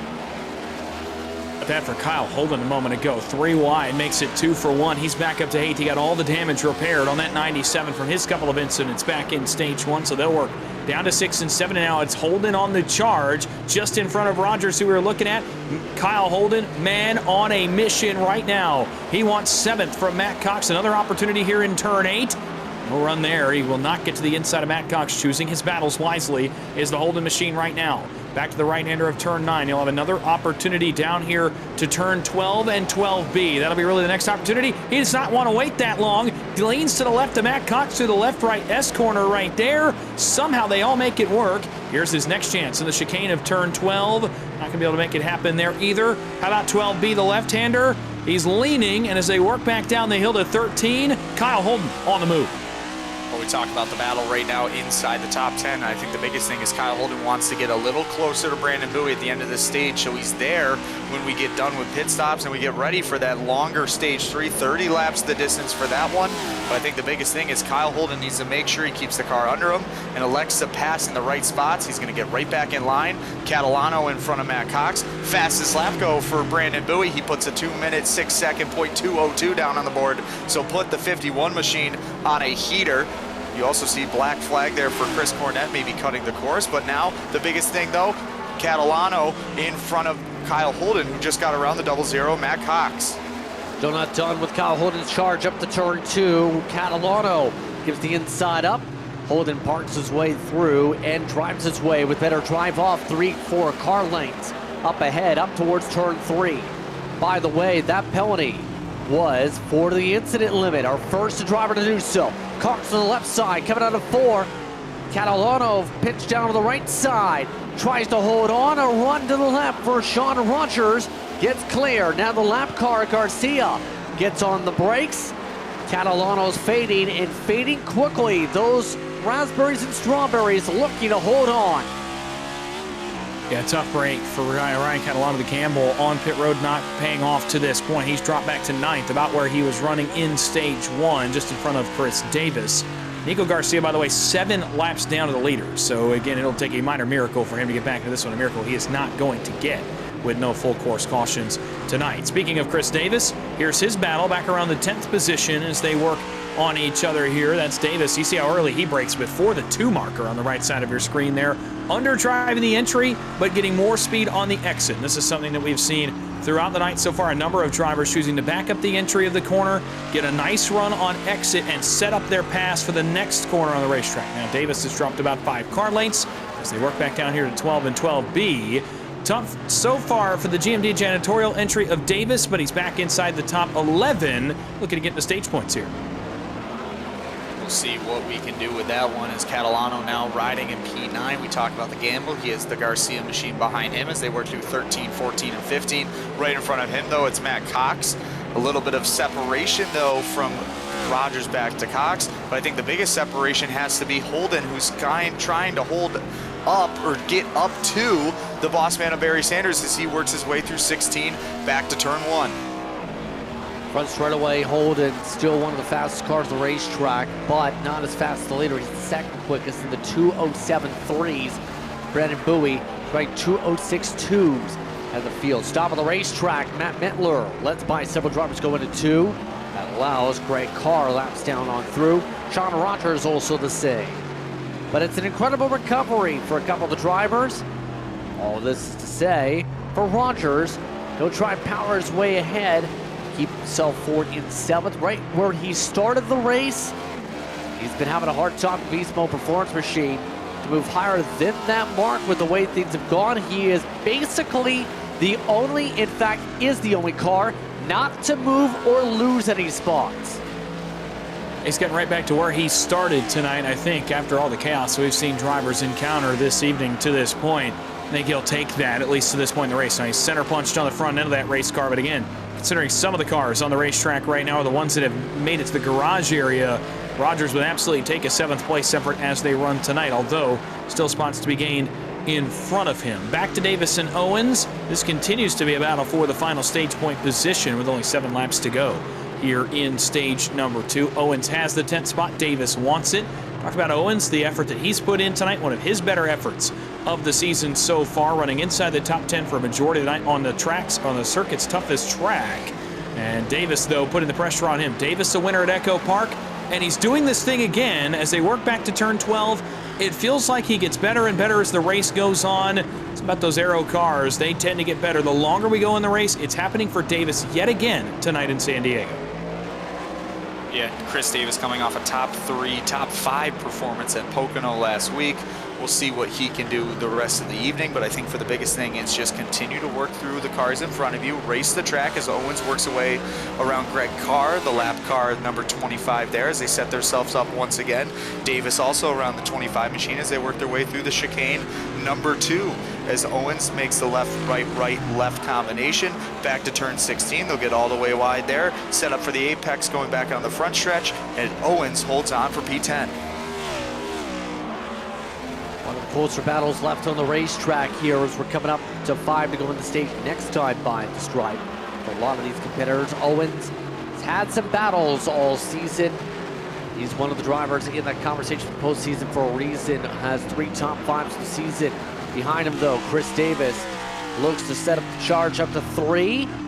Loaded straight over the braking zone for the 87. Making the way up through 4 again. Davis arcs it through, couldn't get the car to rotate. Dardier takes him off and away, and Chris Davis forced to reset. Nothing doing up through turn 5. Owens holding strong for the 10th position. These two, by the way, slowly starting to reel in the 9th place car, Ryan Catalano. So a potential 3-way battle if they do get there in the next couple laps or so. You're looking just up ahead of these guys at the 92. Catalano, he's just behind the Garcia machine, who continues to try to salvage something tonight, running some laps, trying to keep his car as clean as possible the rest of the way. Back up in front of them, Kyle Holden continues to run 6th. And this battle will get going once again between the boss man Barry Sanders and his teammate Kyle Holden, the 2 aero cars for 5th as they work back down to the final sector of the racetrack. We'll see what Kyle Holden elects to do here with Barry Sanders. They're going to work around each other there. Sanders going to let him go, so put Kyle Holden up to P5 on the racetrack as they work their way through 13, 14, and 15. So Holden's starting to make a charge. He's 9.5 seconds back from the Alex Coffey machine, who's running P4 as he works his way into the chicane again. The brakes glowing on that 97 machine. A great livery here with the green and white combination. He'll get a left-hander here in turn 16 and work his way back to JP. Again, one of the faster cars continues to rumble as the speeds pick up on Holden. Making his way out through the opening corner. There's been no issues for Holden this entire stage. He's been able to keep it steady, keep it clean. Have to wonder what could have been. He's still got several minutes of damage possibly after spending more than 4.5 minutes in pit road getting the machine fixed for its heavy bits of contact. All this is to say, they rumble through, the 30 is still one of those keeping the pressure high because Chris Davis still behind, and they are chipping away the gap quickly on Ryan Catalano. Through 2 they go. Right now, Owens Turning times to 2:10. His effort to try and find a way to gain a spot. Get a little insurance to make sure they stay in the stage points. Catalano last time by a second and a half, 2 seconds slower than the battle for 10th. Yeah, obviously, as these guys run in the 210 range, Bowie's in the 207s right now. You're on board with William Owens just in front of Chris Davis. Again, as they continue to chase down Ryan Catalano, this could very well be a three-way battle for ninth before long. They have cut this gap away in a matter of just about a half a lap or so. It's down to just 1 second between Catalano and Owens. That will again be for position number 9. They are not catching Matt Cox in front of them for 8. They also don't face any pressure out back. Paul Gallimore is the car in 12th, and he's a considerable ways behind this three-way, what's become a three-way battle for ninth. Another couple of cars with some issues. Caden Norfray's had another one. Barry Sanders has had a problem as well. He has dropped well off his teammate Kyle Holden. Matt Mettler has had another problem as well. So too has Mark Sanchez. All of those cars are struggling just a little bit as they work down towards Zach. That three-way battle for ninth continues. Yeah, the biggest thing also, Barry Sanders getting some pressure there from the Rogers machine as you see Catalano work through 13, 14, and 15. The 92 continuing to hold on to just inside the top 10 as it looks like William Owens continuing to catch him. Behind Owens is Davis, so a 3-car battle for ninth. Starting to work up here towards the end of stage 2. We'll see what the battle looks like as they work their way through turn 16. Catalano continuing to work hard, but it's going to be back over to JP during turn 2. Well, their way up to the section again. Barry Sanders has done solid today to avoid any bits of contact to that 88. Some of the drivers starting to show the signs of tire wear though. Sanders last time, 4 seconds off the pace to his personal best. Rogers, a couple tenths off his personal best. Still charging their way up to the carrier corner though, and Rogers deeper onto the corner. Sanders missed the apex, locks it up, nearly hits the wall. They rocket back down to this kink before turn 6, and all of a sudden Rogers smells blood in the water. He tried to lean to the left. He does contact. Rogers is into Sanders, then into the wall. Barry bailed out of the gas. Rogers wasn't ready for it. They'll still be side by side as Rogers came off the fence right there. Near disaster for both cars. Sanders went to hit the brakes way earlier than Sean Rogers anticipated. Rogers was readying himself for a dive into that left-hander. He'll get the pass made on Barry Sanders right there. Quick look, topping off Hot Sauce Company replay for these two cars. Watch as Rogers leans to the left and looks for a pass in this tight braking zone. Sanders goes to let off way early, and unfortunately those two cars make contact. That could have been so much worse for both of those race cars than it ended up being. Rogers didn't get the spot. Just a little bit later on in turn 8, they work back off of turn 12 and turn 12B and down to 13. Rogers forward to 6th, or rather, yeah, forward to 6th. Cox and Catalano, or rather Cox, is on the back bumper of Sanders now. We'll see what Matt Cox can do now with the 88 in front of him. The boss man continues to work through 14, 15, and heading towards that chicane. A bigger battle, though, brewing with the 3 cars there as Garcia also in the picture, the lap down car, that number 8 machine. We'll see what Cox can do. If he elects to get around Sanders, maybe set something up for turn 1 and 2, but they're going to work their way through turn 16. 33 laps to go, clicking away here at Coronado. Laps turning away with less than 3 laps to work with. Cox trying to charge up, has the run to the inside of 2. Making his way to the inside of Sanders. Sanders gives a wide arc. Matt Cox parks it. Sanders couldn't get the crossover. Had to lift off and avoid contact with the 00. And now Matt Cox is up to 7th in one of the closer battles on the racetrack. Lap traffic, Nico Garcia waits in the wings just in case to pick up overall circuit speed. But they all still see one thing's for certain. The difficulty some of these drivers are picking up, especially in the opening sector, is really bubbling over before they get to the even harder middle sector. Yeah, it really is. And in this middle sector, you talked about it earlier, JP, how tough it's been all night. And so many times in front of me, I've watched drivers self-spin. Drivers have problems, especially down to the chicanes towards 10, 11, and 12 is where a lot of drivers are seeing the most of the issues in that very tough sector of the racetrack. We continue to watch this 3-way battle for the 9th spot that continues to rage on. William Owens is just about to Ryan Catalano. It's inside of a second. That would be for 9th. Chris Davis has dropped just a little bit off. hearing that some tire wear may be setting in on board that aero entry, so he has fallen off this battle just a little bit. I'll tell you this, Ryan Catalano fell through the field earlier in this run. He has since held on pretty nicely. He may survive to get a couple of stage points. And around that cut line, as tight as that points battle is, it may be some of the most crucial points he'll get all season. In a race like this, as chaotic as it's been, to get a few points, it may benefit him a lot later as they work back through 12 and 12B.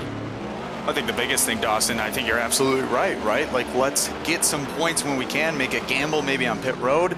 It's only stage 2. Let's try to get some points. And I think Catalano, it's going to pay off here for maybe 2, maybe 1 point as Owens continues to work behind him. But for the 92, maybe a good strategy call. You tested something out. We'll see if he tries to do it again at the end of stage 2, but a longer stage 3. So I think a lot of guys are going to set themselves up.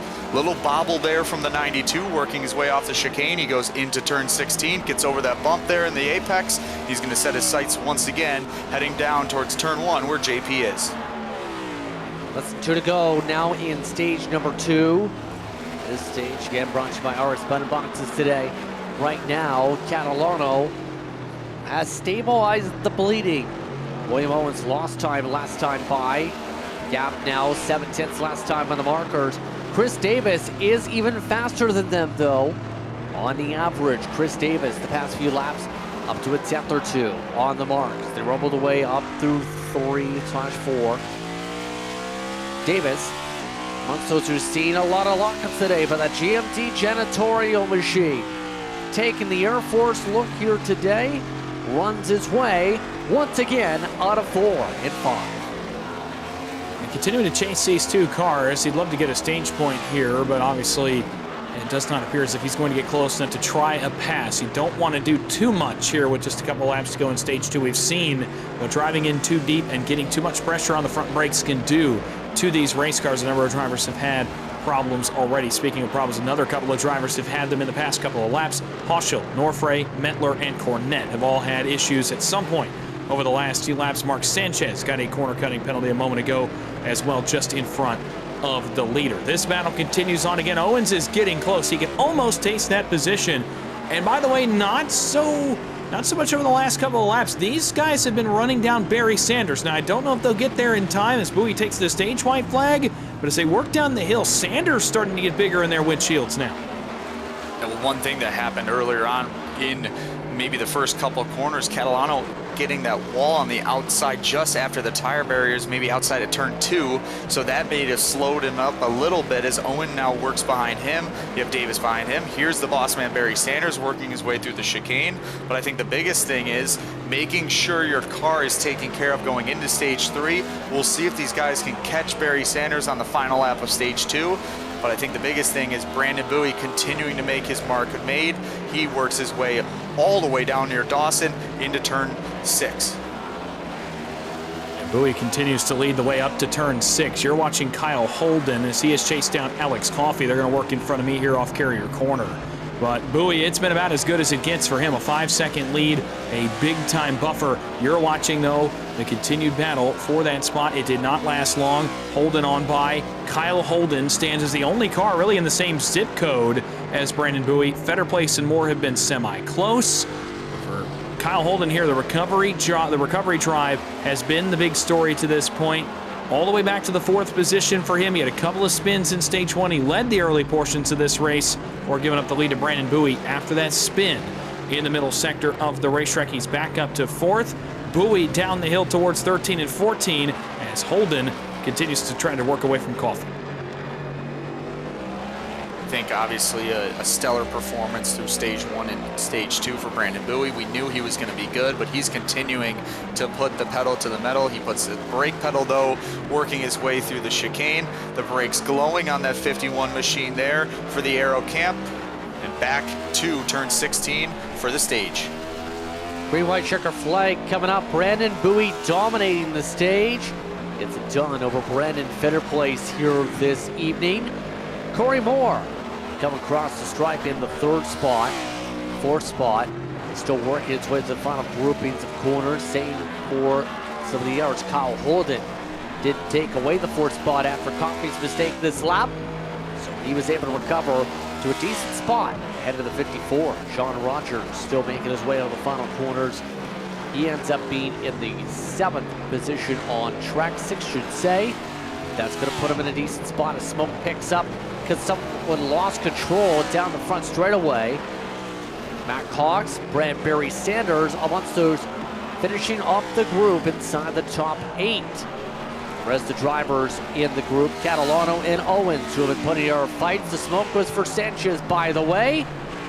They all zip their way to the yellow flag this time through. That ends stage 2. Your thoughts, Dawson?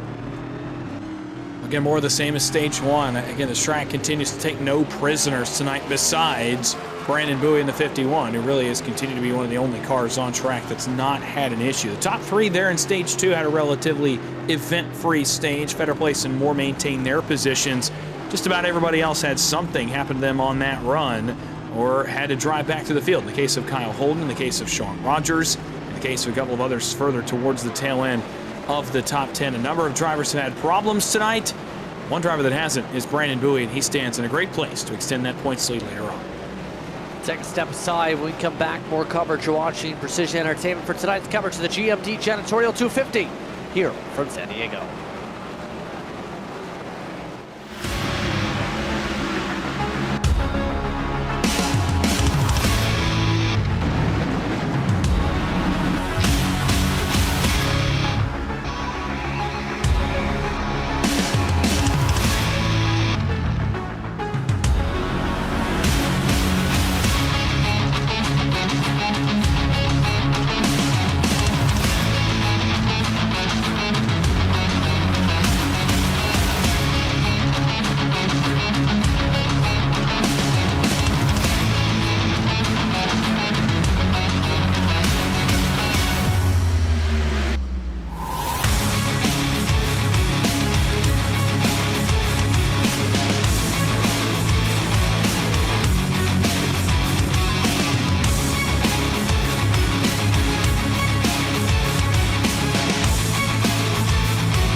Welcome back to tonight's coverage from Naval Base Coronado of tonight's action for the GMD Janitorial Cup Series. GMD Janitorial 250, part of the Moonshiners Racing League. Just Prince with you, Dawson Wise, once again alongside Zach Case. Also joined by Cody Benson down pit road here this evening with DJ Lyon as a producer for this evening's coverage. So far, I'll start with you, Zach. We've seen some busy times in through some of the parts of the racetrack. Your thoughts on the action? Didn't get your opinions at the end of stage 2 yet. I think the biggest thing at the end of stage 2 is I think a lot of drivers are now racing the track, right? We've done 30 laps. We're halfway through the race. And I think instead of racing the cars around them, they're racing the track, right? The change of surfaces, the bumps, the tricky braking zones, setting yourself up and finding that momentum that Dawson was talking about earlier. That's the biggest thing right now. If you can continue to put some momentum down on this racetrack, keep your tires under you, and keep that tire wear to a minimum. I think that's going to be the biggest thing here going into stage 3 is who takes care of their car, right, in terms of damage, but who takes care of that set of Goodyear Eagles and keeps the tires under them so they can run maybe a little longer and keep the car under them going into the rest of this race. And really, speaking of how things have gone, for the most part, we've seen some big improvement for a couple of the drivers here tonight, Dawson. Kyle Holden's recovered very well, for example. Really, we've seen some of the best races of the season for drivers like Catalano and Owens, you can argue, too. Yeah, and on a night where, this track has taken so many drivers, by surprise in terms of the attrition factor of it, I think for guys like Catalano and Owens, and Zach hit on this earlier, and we talked about the importance of getting a couple of points in that stage. To finish this effort off, I think is almost more important. There is still a long way to go. Just about half this race still left on the docket here. 29 to go this time by. It'll be about 27 or 26 laps to go when we go back green. That is still a very long time for some of the drivers in front of those guys to make mistakes. We've seen Holden, Coffey, Rogers, Cox, Sanders, even Corey Moore, get involved in incidents earlier in this race where those guys could stand to gain a couple of more spots and put themselves in, say, a 5th, 6th, 7th place finish. And for a Catalano or an Owens, it's down around that cut line. What a huge run it would be at such a chaotic track to run that close to the front. It would be a massive improvement for them. Nigel Christensen as well. 13th, the pack works onto pit road. Corey Moore says no thank you. So does Alex Coffey. So does Matt Cox. So this could get very interesting with some of the drivers not hitting there. I don't know what you heard, Zach, in terms of your conversation before today's action, but this is a little bit different knowing we still have 27 to go. I think the biggest thing you see there, JP, is look who stayed out. Some of those dig entries, right? So Corey Moore staying out, Alex Coffey staying out on the racetrack. You see pit stops taking place, though, for the rest of the field. And maybe the alternate strategy is the way to go, right? They see something different on the racetrack. They're in the seat. They're in the cockpit. So maybe for them, that's the biggest thing right now. How do I beat Brandon Bowie, right? What is the strategy? If I'm running the same strategy as him, we know he has the pace, right? So let's change it up. Maybe take a gamble here. We're not in Vegas, but we're on the West Coast. We might as well play the cards right and see what happens here. So an interesting strategy call, to say the very least. All those people who just came down pit road are in the midst of damage repairs too. So why don't we get it from one of the drivers, the information, what's going on here. Corey Moore is the one who is in the race lead, the 19 machine. Take a look at Corey. You're in the broadcast booth. Hello, what is the strategy call here? You and a couple people did not pit. Yeah, I mean, the 34 and the 51 have got great pace. We're not going to be able to do something with just following what they do, so we're going to look at staying out and try to pit at some point early here and see if it works. How tricky has it been on this track over the course of the week, especially learning the circuit coming into tonight's Moonshiners race?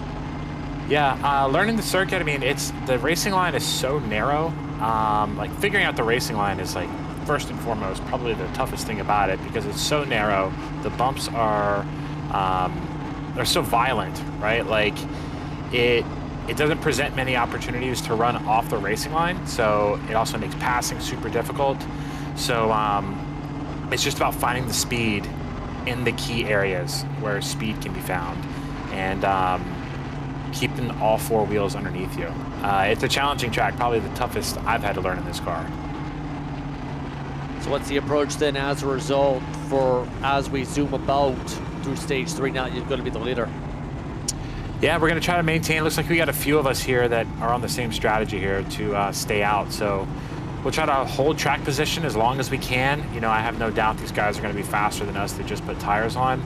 But the whole idea is to not let them get too far out ahead of us when we pit and fill it up and put some tires on it and see if it'll give us some clear track to rip some lap time to the end. As you get back to your team here, good luck the rest of the way. Thank you. Corey Moore with Dig. Looking to to get to digging. Cody, to you. Yeah, just speaking about digging, voice channel was live with chatter, and Arrow, speaking about the channels, Arrow 1, Barry Sanders had damage to get fixed, the 97 car had damage to get fixed. Just going over to BMP, Cox is on the same strategy. Paul and the rest of that team are just fixing tires, and just to bring up a lot of different strategies heading in. So it's going to be interesting to see how these teams shape things up and who's on tires, who's on gas only. Back over to you, Justin. Thank you very much, Cody. We still have a lot of time before we get rolling here for this restart. Dawson, in terms of the battles here, now that we're going to see a different leader for the first time, really since a long while ago, if that, since Kyle Holden was up in front, how do you feel this pack is going to run, especially with Moore for the first time going to be clean air, same for Coffee on the outside, or to the left side rather, of the restart? Well, I was just thinking about it earlier in the race. You mentioned it, since Kyle Holden led the race early in this one, and Brandon Bowie was able to drive up and just take the lead away. He'll restart here in the 4th spot. He's got fast cars in front of him, but, you know, I think Corey Moore hit on it there when we were talking to him just a moment ago. The fact that those guys are going to be on new tires as compared to these guys at the front. We talked earlier, we hit on it just barely, especially the guys with some damage up here. We know Alex Coffey sustained some. We know Matt Cox has been into a couple of interactions. In fact, Cox had that interaction with Rogers in stage 2 where both of those cars received some damage. So for the guys with damage, the tire wear has been amplified, especially on the front tires of these race cars. So knowing that Bowie, Fetterplace, and company are on new tires, they can hold them off for a moment. But, you know, as much as they'd like the strategy to work, Brandon Bowie has been pretty undeniable tonight. If he can make a couple passes early, I think this might backfire on them. We'll see. Bowie's got to make it happen, and make it happen quick, because you heard Corey Moore also say the racing line has been very narrow tonight. There's not a lot of opportunities to move around and experiment like we've seen at so many tracks this season. You've got to pick your battles wisely, and for Brandon Bowie, if you're going to make these moves count, if you're going to make this strategy work, you got to make it happen fast.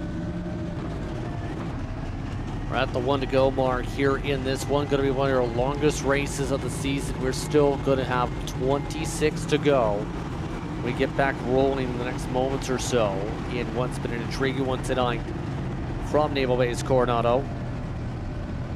And so, as we get set to go, what are some of the keys you're watching for stage 3, Zach, knowing we have strategy on the hand, we have a lot of track position on the hand? What are you watching for? I mean, I think the other side, JP, to what Dawson was talking about is, say you do have Brandon Bowie get around you early, right off this restart, maybe a lap or so later.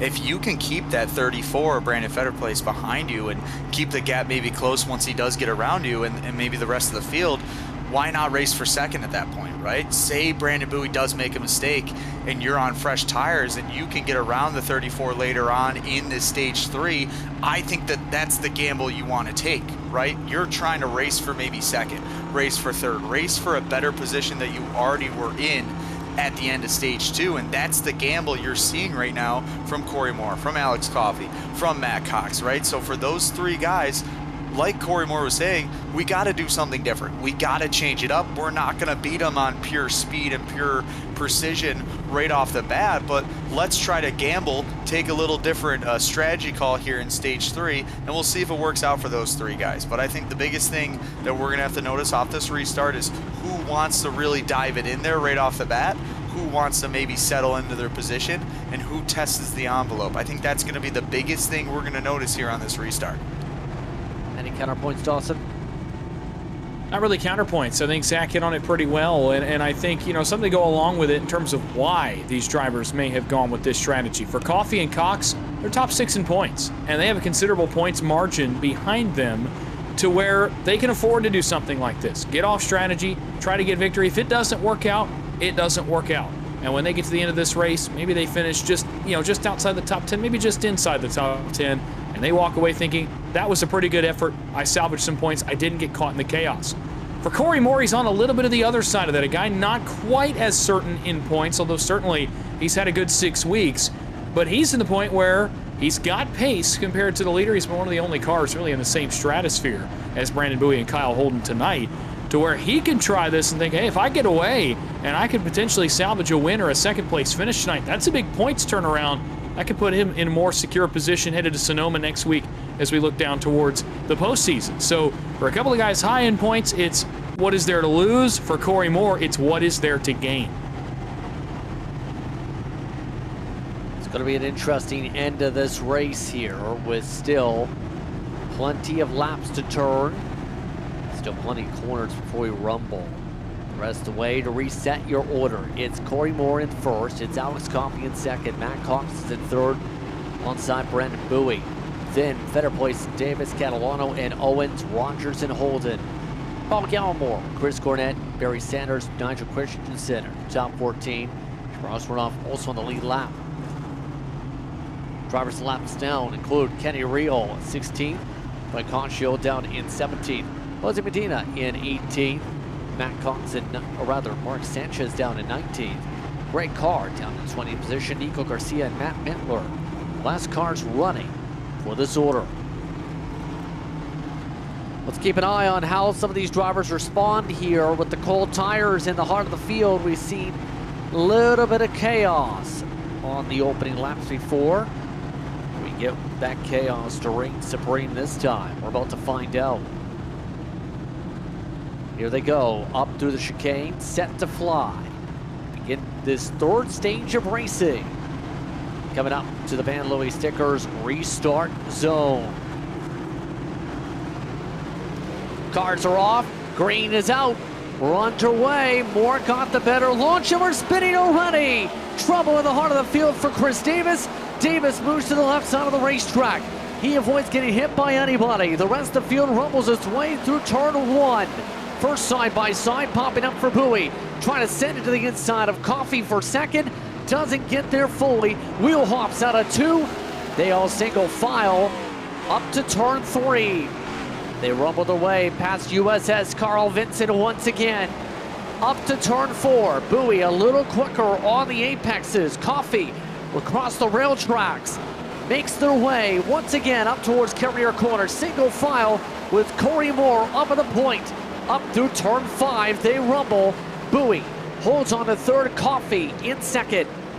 And this is what's going to be so interesting about this call by Brandon Bowie, because we heard him say earlier when we talked to him, he is under-driving this course. And when you're in the lead, you can afford that. But with 26 to go, knowing these guys are on an alternate strategy, the longer they're in front of Brandon Bowie, the more that strategy is going to pay off for the two drivers currently in front of the 51. Now for Matt Cox, he did not get the memo on the restart. He did not go as well as he wanted to, and Bowie was able to slip on by. For Moore and Coffey, best case scenario is the longer that Bowie can sit behind him. They work down through 10, up to the right-hander 11. Moore is away by a second and a half and counting. Coffey trying to play defense for his life, but Brandon Bowie has yet to dive in deep to one of these corners. 12 and 12B are wrapped up, and Bowie still not much urgency to make the pass on Coffey. Now he'll lean to the left. Watch the battle for P2 right now. Alex Coffey on the outside, Brandon Bowie on the inside. The 51 machine trying to make the pass on fresh Goodyear Eagles. He's going to get back in line behind the 54 as they work their way back down into the chicane. We'll see if he gets out of line. He doesn't elect to this time. Fetter Place also breathing down the neck of the 51. They work their way through the chicane. It's the 54 leading the charge, but Corey Moore has put a distance of almost 2 seconds over second, third, and fourth. We'll see what they elect to do. A little bobble there from Brandon Bowie, but he gets it going again. He's riding a P3, 25 laps to go here at Coronado. Plenty of time to work as they zip their way through. Bowie a little bit deeper again, the 2 lets the car roll nearly to the back bumper. Has an opportunity to attack Coffey. They make their way through once more. Up to 3. Bowie, rear end of Coffey. Look to the right. Coffey swoops from the left, blocks it off through 4. Bowie resets hard on the gas, stabs the gas, gets the rumble up through the stretch. They make their way up to turn 4 once more. Bowie a little bit deeper up through Carrier Corner. Yeah, Bowie's driving in deeper a little bit, but again, there's not much sense of urgency where he's willing to overdrive to make a pass to get alongside Alex Coffey. He is picking his battles as of right now. Back to the right-hander of turn 6. Corey Morris opened up a 2-second lead on both of the cars behind him right now. His teammate Alex Coffey and the points leader Brandon Bowie, who continues to run right behind Coffey. Better Place has worked into this. Kyle Holden's not too far back as he's back up to the 5th position. Looking on back from Alex Coffey as he's holding off the hungriest man in San Diego. Now Brandon Bowie says, I can't wait any longer. He jumps around Alex Coffey. The first time we've seen him drive super deep into a corner, he makes it work. Coffey tries to cross over as Better Place attacks him. Coffey leans to the left to Bowie, trying to get the spot back, and Bowie cuts the corner again as he works down through that chicane, the same one we saw him cut earlier. Back down to 13. Bowie may have gotten a penalty. Yeah, we'll see the slowdown penalty take effect now as Alex Coffey works back to the inside of that 51 machine. Now the battle gets even tighter. Guess who else is there? Contact though. Alex Coffey's gonna go around off the nose of Better Place, hard into the barrier. The 54 machine getting a piece of the wall there, going through the barrier. We're gonna go to the top it off Hot Sauce Company replay there. They were working through turn 13, 14, and 15. You're gonna see the contact coming right here, the 34, getting back behind the 54 there. They're gonna work through this corner.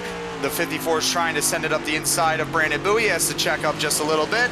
Better Place gonna put the nose in, and he's gonna get the right rear there. The 54 machine, who hits hard passenger side on the right front into the barrier. We'll see how much damage the 54 has, but another thing to note, Sean Rogers also had to do a pass-through penalty. He falls back to P15, but the battles continue to light it up here in San Diego. Chaos starting to reign supreme. Paul Gallimore becoming a cork in the bottle for some of your race leaders in their fight. They make their way on through the swoop. It's been an interesting fight for some, but how long can they go? Paul Gallimore now holds on to 6. Coffey with the slide trying to hold on to 7. Sanders in the choo-choo train also right behind the 8 as they make their way out of Carrier Corner. Coffey, another slide. The damage starting to take effect on his car in the 54. He's going to drop all the way to 8. He may lose that spot to William Owens as well by the time they work back down into turn 6 and 7. Owens will attack here, so Coffey's car is wounded. He'll have to try to make it to this extended strategy that he and Corey Moore continue to run on as of right now. They'll try to make it to that lap target, which we are hearing could be about 5 or 6 laps into this stage. Should be right around the 21 or 22 to go mark. We'll see when those 3 cars, Cox, Coffey, and Moore, decide to come to pit road. Coffey continuing to hold off Owens for now, so he'll hang on to 8th. Sanders is up to 7th, by the way, in car 88. That's the car in the 7th spot right behind Gallimore, who we were just talking about a second ago. And breaking into the top 10, Nigel Christensen for the first time tonight. We talked so much about how big an effort Pocono was for him 2 weeks ago. Another big effort for him, a resilient one in the works tonight. The battle for Nigel Christensen, P10 right now, doing a great job bouncing back from damage. Behind him is Chris Davis. Cornette also in the battle. How about Catalano, though, back to P13 after the strategy call in stage 2. We'll see if anyone elects to do anything different here, but I think the biggest thing now is we've seen a couple drivers make a couple mistakes. Brandon Bowie, though, putting another fast lap down. He's within a second of Corey Moore as they work their way off of turn 2. Still battling close for the race lead. Moore trying to protect. How long does he go on the strat? There is the chance of stops coming soon. Moore, though, for now, maintaining 2:07.5. So those 2 seconds closed out by Bowie last time by. Does that happen again this time as they make their way up through 5 again? Bowie's getting close. He's again faster. The question here will be the interesting portion of this battle as they work down to the slowdown of turn at 6. Another car, by the way, is off on the exit of this corner.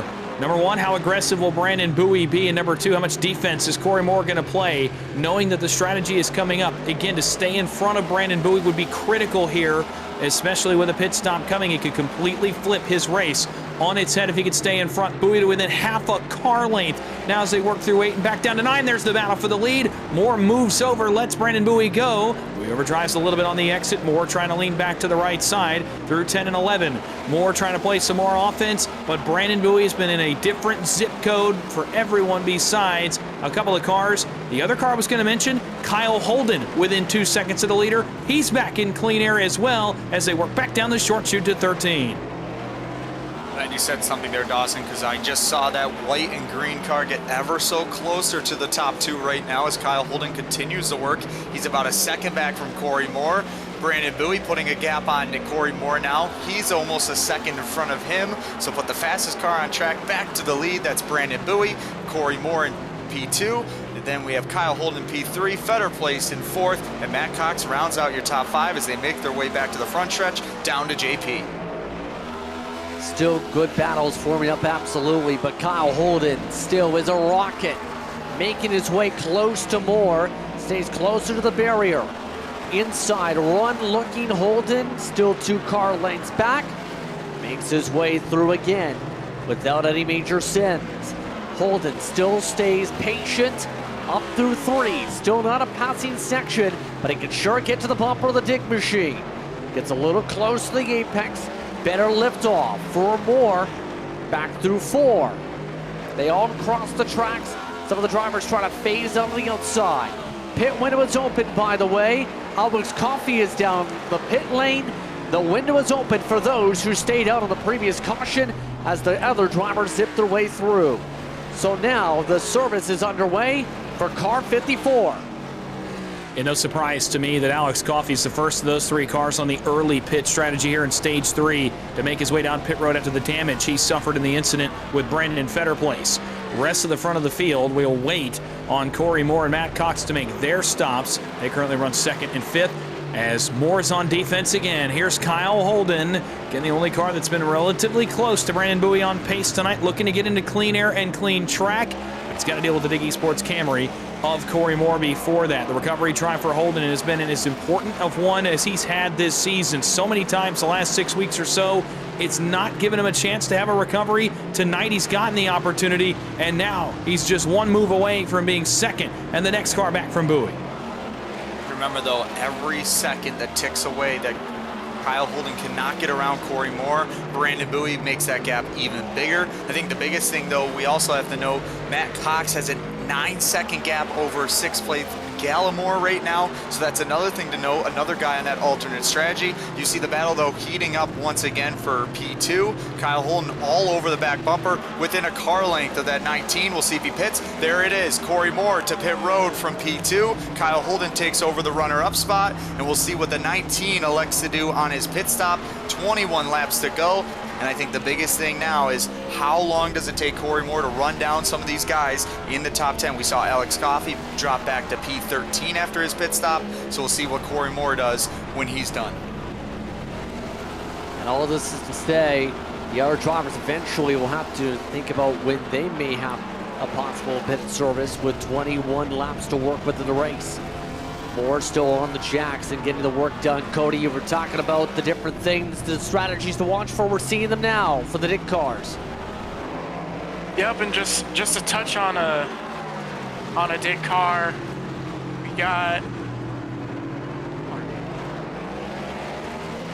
the 54 car with a report of 7 minutes worth of damage, so it doesn't look like the toe's completely knocked off, but certainly some handling issues.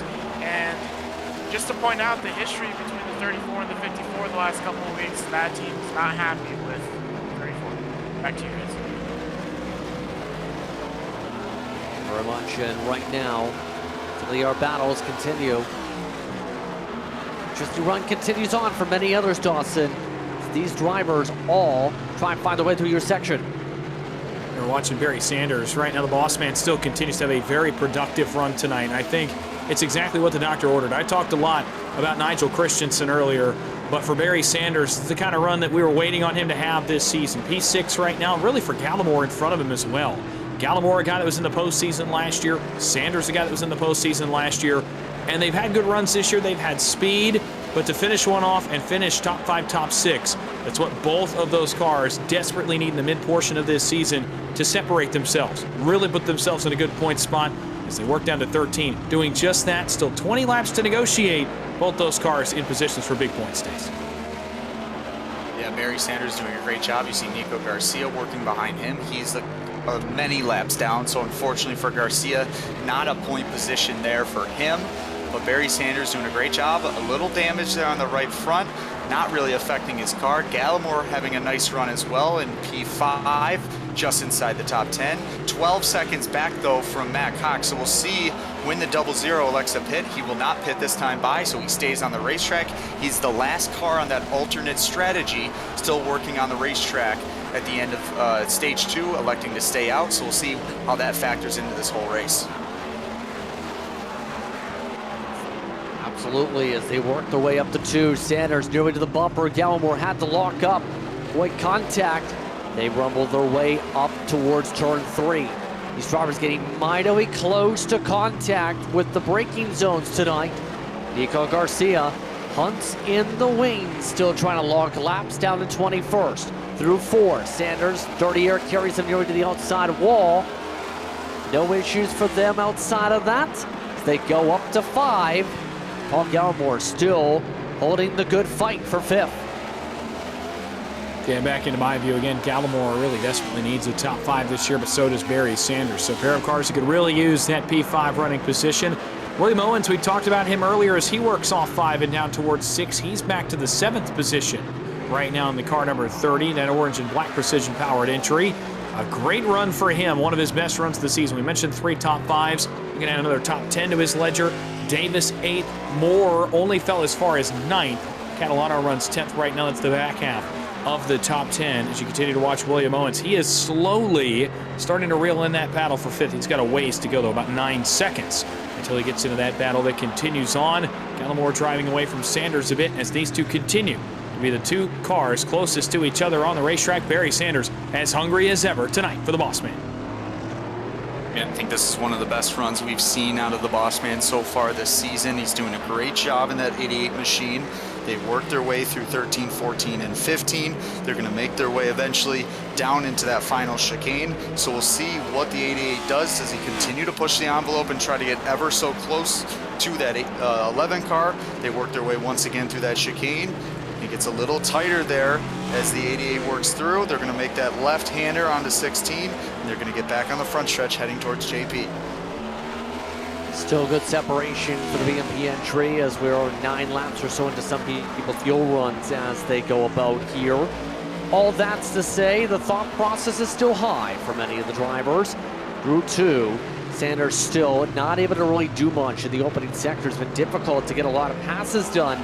This part of the racetrack, no matter what we seem to do today, seems as though there's also always the need to bottleneck, if you will, or at least the factor of it. Through 4, a lot of people have pushed their way arrow-wise. Coming to the corner, this time through, no issue for Paul Gallimore. As he holds on still to the carrier corner in your closest battle on track. Sanders misses turn 5. He's missed that spot a couple of times tonight, has Barry Sanders. He does so again and runs wide right there, so he'll fall about 6 car lengths back of that machine. Up the road just a little bit. It should be noted. Now, it's not close enough yet to be a battle for the lead. Kyle Holden, though, last time by ran his best lap of the race, half a second better than Brandon Bowie, a 2:05.6 for Kyle Holden. He has cut about 1.5 seconds off the gap of Brandon Bowie over the last couple of laps, so keep an eye on that as we continue to watch this ongoing battle for 5th. Kyle Holden is slowly but surely reeling in his teammate for a potential battle for the win in San Diego. Sanders continues to hold on to the 6th spot right behind the Paul Gallimore machine. They are both behind Matt Cox. They're about 14 seconds back of that car, 10 seconds from Federer Place to Cox 3rd to 4th. As these two work back down the hill again, Sanders on the charge, Gallimore holding strong, and Corey Moore looking at the times, losing time to the leaders still. Last time by, Corey Moore with a 2-minute 6-second 0.9 lap time, so we'll see if he can get those tires freshened up and get a little faster here. He's about 5.6 seconds back from Owens. but you see those drivers once again, the 11, the 88, and the 8 working their way through the chicane. The 88 getting a little closer each time by. He was a little slower, almost 2/10 slower last time by. We'll see what the lap times look like as they work their way through the front stretch. All this is to say, Sanders is getting a little bit more and more impatient on these moves, continues to take swoops, continues to take looks. This time looks outside, trying to get the undercut up through 2. Gallimore moves over, gives him the spot. Sanders takes away the top 5. The 88 coming to 17 to go this upcoming time by. He's now with the top 5 with his Icon Apparel Co. machine. Taking the run through 4. Still struggling a little bit over the tracks, the ovation. Gallimore saying on the radio, he recognized the speed, didn't want to hold him back. And now the 88 takes off and looks to run away. Yeah, up through 5 and now down towards 6. And now Barry Sanders can put focus forward. Now he's got a little ways to go to get to Matt Cox. If he were to get to the 4th position, about a 17-second gap. So now, if you're Barry Sanders, with that out of the way, you can just set lap time here. Focus on being as fast as possible, hitting your marks, not making any mistakes. You've got clean racetrack. But as the field works back to 13 and 14, Kyle Holden's on the move. Kyle's continuing to work his way ever so closer to that machine of Brandon Bowie. He's a little quicker once again last time by. One thing to note, Alex Coffey 1 lap down now behind that 97 machine. So unfortunately some troubles there for the 54, maybe the damage causing some problems, but I think for Kyle Holden, he's got to continue to get that gap a little closer. Only 2 seconds back now from his teammate in that aero camp for the 51 and the 97. Still nothing doing when it comes to that, but Kyle Holden absolutely in the candidates for driver of the day. They're having a disastrous stage 1. Put together a steady effort to have an opportunity to do what he's needed to do. Put together some solid laps, try and keep it clean, close out the day, have no other issues from here on out. That's the goal. His situation, you'd have to think, with the way things have gone, it is going to get interesting with him 2.3 seconds of the leader. As we take a look back when the battles, Corey Moore has caught up to William Owens for the time being in his situation. That's currently going on for 7th. Corey Moore, mind you, is amongst those good to go to the end and is trying to rally and pick up track position inside through the corner. A couple others like Matt Cox are in the pit window here, Cody.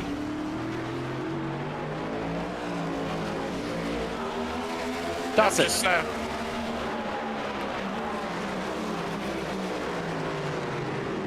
Okay, on that note, Cox out of the pit road, there, as they all rumble the way through. It's gonna get interesting where some of these various traffic patterns, I think you'll say, will come into play here, Dawson.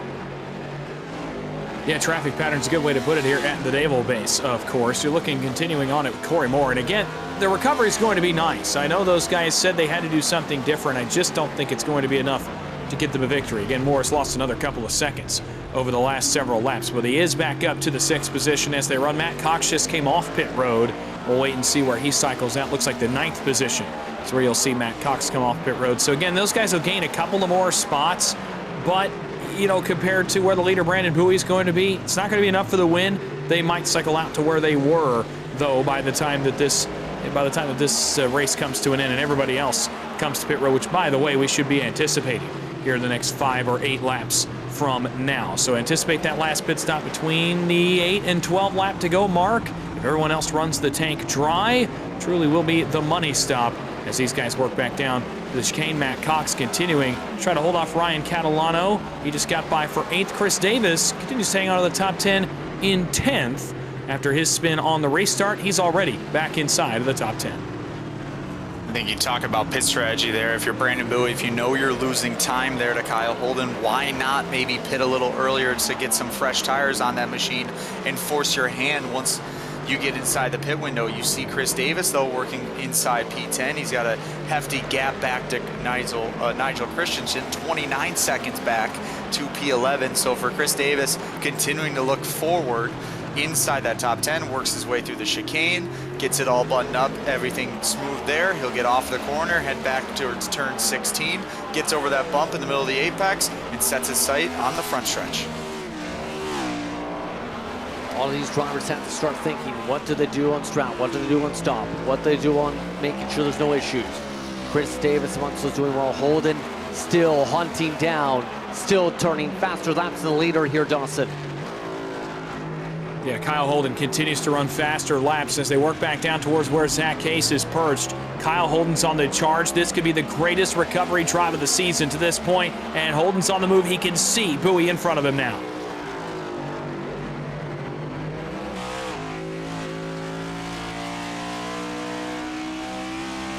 Biggest thing for Kyle Holden is continuing to reel in the race leader about 1 second, maybe 1.3 seconds back to Brandon Bowie, but putting some heater of a lap time now. Still about a 10th quicker than your race leader, Brandon Bowie. But for Kyle Holden, you got to continue to hit your marks, keep it off the wall, keep your tires in check. Obviously, I think right now, I would say the advantage in terms of tire wear, give it to the 97 machine of Kyle Holden as he works his way towards turn 2.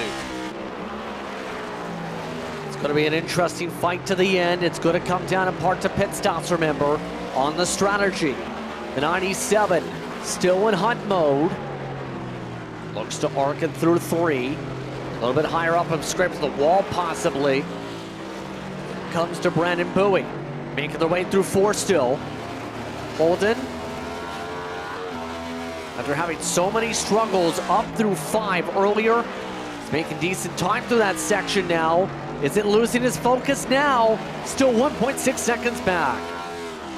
Yeah, this middle section has been where Kyle Holden's gained the most time. It's where he's been the best all day long. Besides that spin in stage 1, this is where Holden has flourished on this circuit and gained the most time on Brandon Bowie. Meanwhile, Bowie tends to be better over in that last chicane and in those first couple of corners to at least break even, if not pull back away just a little bit. But Holden thrives from about turn 6 down through turn 12 is where we see that 97 be better.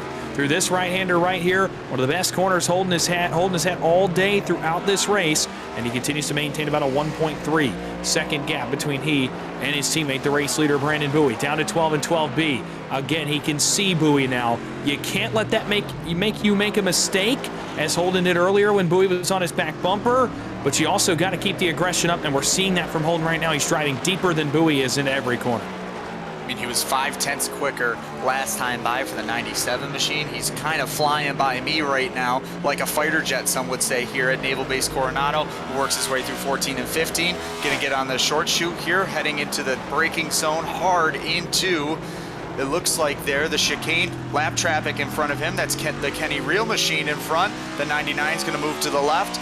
Holden's gonna work to the right. Pit road stop here. It's gonna get interesting. The 97 turns right, gets onto pit road, and there is the first car on this actual strategy that we've seen. He's gonna pit with 14 laps to go, and we'll see what the 97, where is he gonna come out on track? Where is he gonna be in relation to Brandon Bowie, who stays out as the race leader? This is gonna get interesting. It's gonna get uber interesting possibly now, especially with Bowie marching his way around the racetrack still, trying to figure out where he's going to plot out. Holden is in on the jacks. And Cody, what do you have to say? Yeah, just to hammer on the point that you guys have mentioned, just doing a quick math calculation, it seems like some of these cars have about 6 laps left, just based off of what they need to get done to finish this race. Or is this going to cycle for Corey Moore is another question we could ask here. He is cycled behind Kyle Holden by 9 seconds. At the very least, might be top 5 because he's up 2 seconds over Paul Gallimore. Still yet to take service here. Barry Sanders just amongst those who just entered pit road. Interesting to say at the very least as we go about here. And all eyes eventually are going to turn towards that 51, which is where Dawson is, as Sanders still in the jacks. Yeah, 12 to 12B for Brandon Bowie right now, and I would not anticipate he goes very long here. As he works down this left-hander, I would expect to see him right here because Holden is picking up time on the Delta on him, trying to undercut by a lap on new tires. He's already seeing those benefits. Bowie, I would anticipate seeing him here. We'll see what the decision is. I think overall, Dawson, the biggest thing when you're the race leader, you don't know when that pit stop's going to come from second place. Now you know the call, right? So we'll see as he works his way through the chicane on board with Brandon Bowie, the race leader. We'll see if he turns right down pit road. As he comes up to it, he's going to stay on the racetrack one more time, it looks like, maybe more. So we'll see how this changes the race. The biggest thing, though, Fetter Place 14, 15 seconds back. Holden also now 25 seconds back from Fetter Place. That's the difference between the top three right now as they work their way, or Brandon Bowie works his way into turn 2. Working their way still close to the traffic, they rumble. Can Bowie get himself through the traffic as quick as he needs to? As they make their way on through up ahead, Jose Medina stays in front of the 24 machine. Medina gets tight. Bowie drives right, gets around him with a bobble across the curbing. Bowie survives the corner. Next up is Nigel Christensen as he goes through Carrier Corner. Ooh, and a moment there to take a deep breath for Brandon Bowie, as that was nearly the mistake tonight that he had not made to this point with that bobble getting around Jose Medina. It cost him another couple of tenths to Kyle Holden. Holden's cut about 1.8 seconds between himself and Brandon Bowie on the time delta. Now they are not near each other on the racetrack. Another slide. Does Brandon Bowie know now that Holden's gaining a little bit of time on him? Perhaps. He knows he's got to pick the aggression up. He'll lap by Nigel Christensen here. Down the hill of 8, down to 9 comes Brandon Bowie. Again, how long do you let this ride? 13 to go. You know he's got to be pretty close on fuel. I'd anticipate the next, I would say 3 to 4 laps we'd see Bowie. But the older the tires get, the less grip he has, more apt he is to make a mistake. I would not go much further than this lap, knowing his teammate now has picked up another 2 seconds. Kyle Holden is flying right now. Yeah, one thing to note that was off camera, Matt Cox brings it down pit road. Looks like he has some damage, so a guy on that alternate strategy with some problems. He's currently sitting 13th. He'll fall to 14th. Back to your race leader, though. Brandon Bowie working his way towards the chicane. He's going to get hard on the brakes once again. Turn left. Gets ready for the right-right-left combination after that. We'll see if he pits this time by as he works his way behind the Greg Carr machine. He will. Brandon Bowie brings it down pit road. The race leader brings it in. He'll get to that commitment line. We'll see where the 51 ends up in terms of the rest of the field. Kyle Holden, though, working his way back onto the racetrack. Fetter Place, we'll see if he pits this time by as well. But Brandon Bowie brings it down pit road, and you got to say, Justin, will this strategy pay off for him as you see the 34 continue to work on the racetrack? New race leader, Brandon Fetter Place. How long does Fetter Place go is the huge question. Mind you, Kyle Holden just made his way out of your section right now, in fact. The 97 flies down the front straightaway, up the start and finish line area, nearly spins it coming through 16.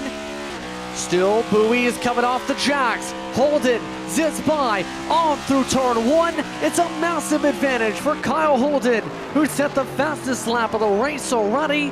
It's the 97 up at the point, net lead, I should say, by 4 seconds.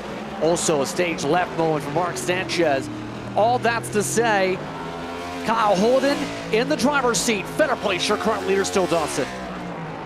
And Brandon Fetter Place now in almost mop-up duty here, although he is putting a little bit of time on the Holden and Bowie machines, so I'm not sure this is going to quite work out for him to maintain the lead here on pit road, but certainly could nail down a third-place finish with a good run here to the end of this fuel run, and then a good pit stop, certainly what the doctor ordered for the Brandon Fetter Place machine. We'll keep an eye on that delta between Holden and Bowie, what we assume to be the race for the lead at this point in time, or at least the race, the de facto lead, once this thing cycles all the way through. By the way, I said a moment ago Holden was flying 2:04.6, the fastest lap tonight at Coronado, as Fetter Place navigates serious lap traffic in 12. Yeah, they're going to make their way back down towards me. He's got 2 lap cars in front of him. It's Nigel Christensen. Then you also have the 24 car in front of him of Jose Medina. So we'll see if any of these cars get out of the way. Medina going to move left there for Fetter Place. He'll get back over. Fetter Place now working his sights onto Nigel Christensen. He'll dive it in deep here into the chicane. He'll get around the 20 machine pretty smooth and cleanly. We'll see if the 34 elects to pit here. And he'll stay on the racetrack. So leave another lap there. We'll see, he'll get the bonus for a lap led. The 34 machine now still your race leader. 16 seconds back though is Kyle Holden, and Brandon Bowie, who's back on the racetrack, 4.5 seconds back from that second place car. Still digging as much as he can to try and go. Bowie going to try and march as much as he can after the rockets that Holden showing at this point of the run. The 9 so far tonight, the 51 had been looking like the car to beat with the way things went with Holden early. Now, the entire way this race has gone is flipped on its head. Still have to wait for a comparative time next time by for Bowie, but he bobbles into the wall. Hit the wall coming out of turn 2. He makes his way to the 1 markers through 3. This time through past the Industries bumpers. Now rumbles his way to the inside. Bowie Amonso's taking a little bit more shower compared to most up through turn 4. But turn 5, he looks to dig, looks to gain. After 34 laps led, he, for the first time in a long while, has to attack. Now the delta starts to come back down. It's about 4.5 seconds now, 4.2 between those two race cars, but he's got quite a bit of hole to dig out of and only 11 laps to do it, which still is a little ways. It's about 40 miles for Brandon Bowie to do so and hit his marks, but he's not gaining a ton. He got it from 5 to about 4 flat, lost a little bit in that corner, starts to pick it up a little bit again, but still 3.9 seconds, and that's just to get there. And for a guy who has said all race that he's been under driving the course, he's now not only got to get there, then he's got to make the pass. It's a battle we saw back in stage 1 between Holden and Bowie for the lead. At that point, Holden made a mistake, or we were in for a great battle there. We're in for it again as Bowie starts to reel him in just a little bit. Brandon Bowie ticked away almost a half a second there on that gap back to Holden. He's got lap traffic in front of him. That driver will move out of the way. Looks like the 89 machine as Brandon Bowie works his way through turn 14, now to 15. He makes his way down to the short chute towards that chicane. We'll see what the lap time difference though, as Brandon Bowie, this would be his quickest lap most likely after the pit stop. So we'll see how accurate that timing is as he works his way out of the chicane to the left-hander of turn 16, over the bump, back on the gas, mash it down. We'll see what the time is over the line, a 2:05.3. Better place down on pit road as well. So a quicker lap time there from Brandon Bowie, who's now within 3 seconds of race leader Kyle Holden. It's not the speed of the best lap of the race, but Bowie's definitely attacking. He's got to work his way through. Kyle Holden, for comparison, surrounded by traffic, a sea of it. Hochschild, Medina around him at the moment that he's going to have to deal with the next moments. Making the way up through 4. Bobble for the 38 in front. Hochschild tries to stick the tires through 5. Holden. Have the lap traffic move out of the way to the right side.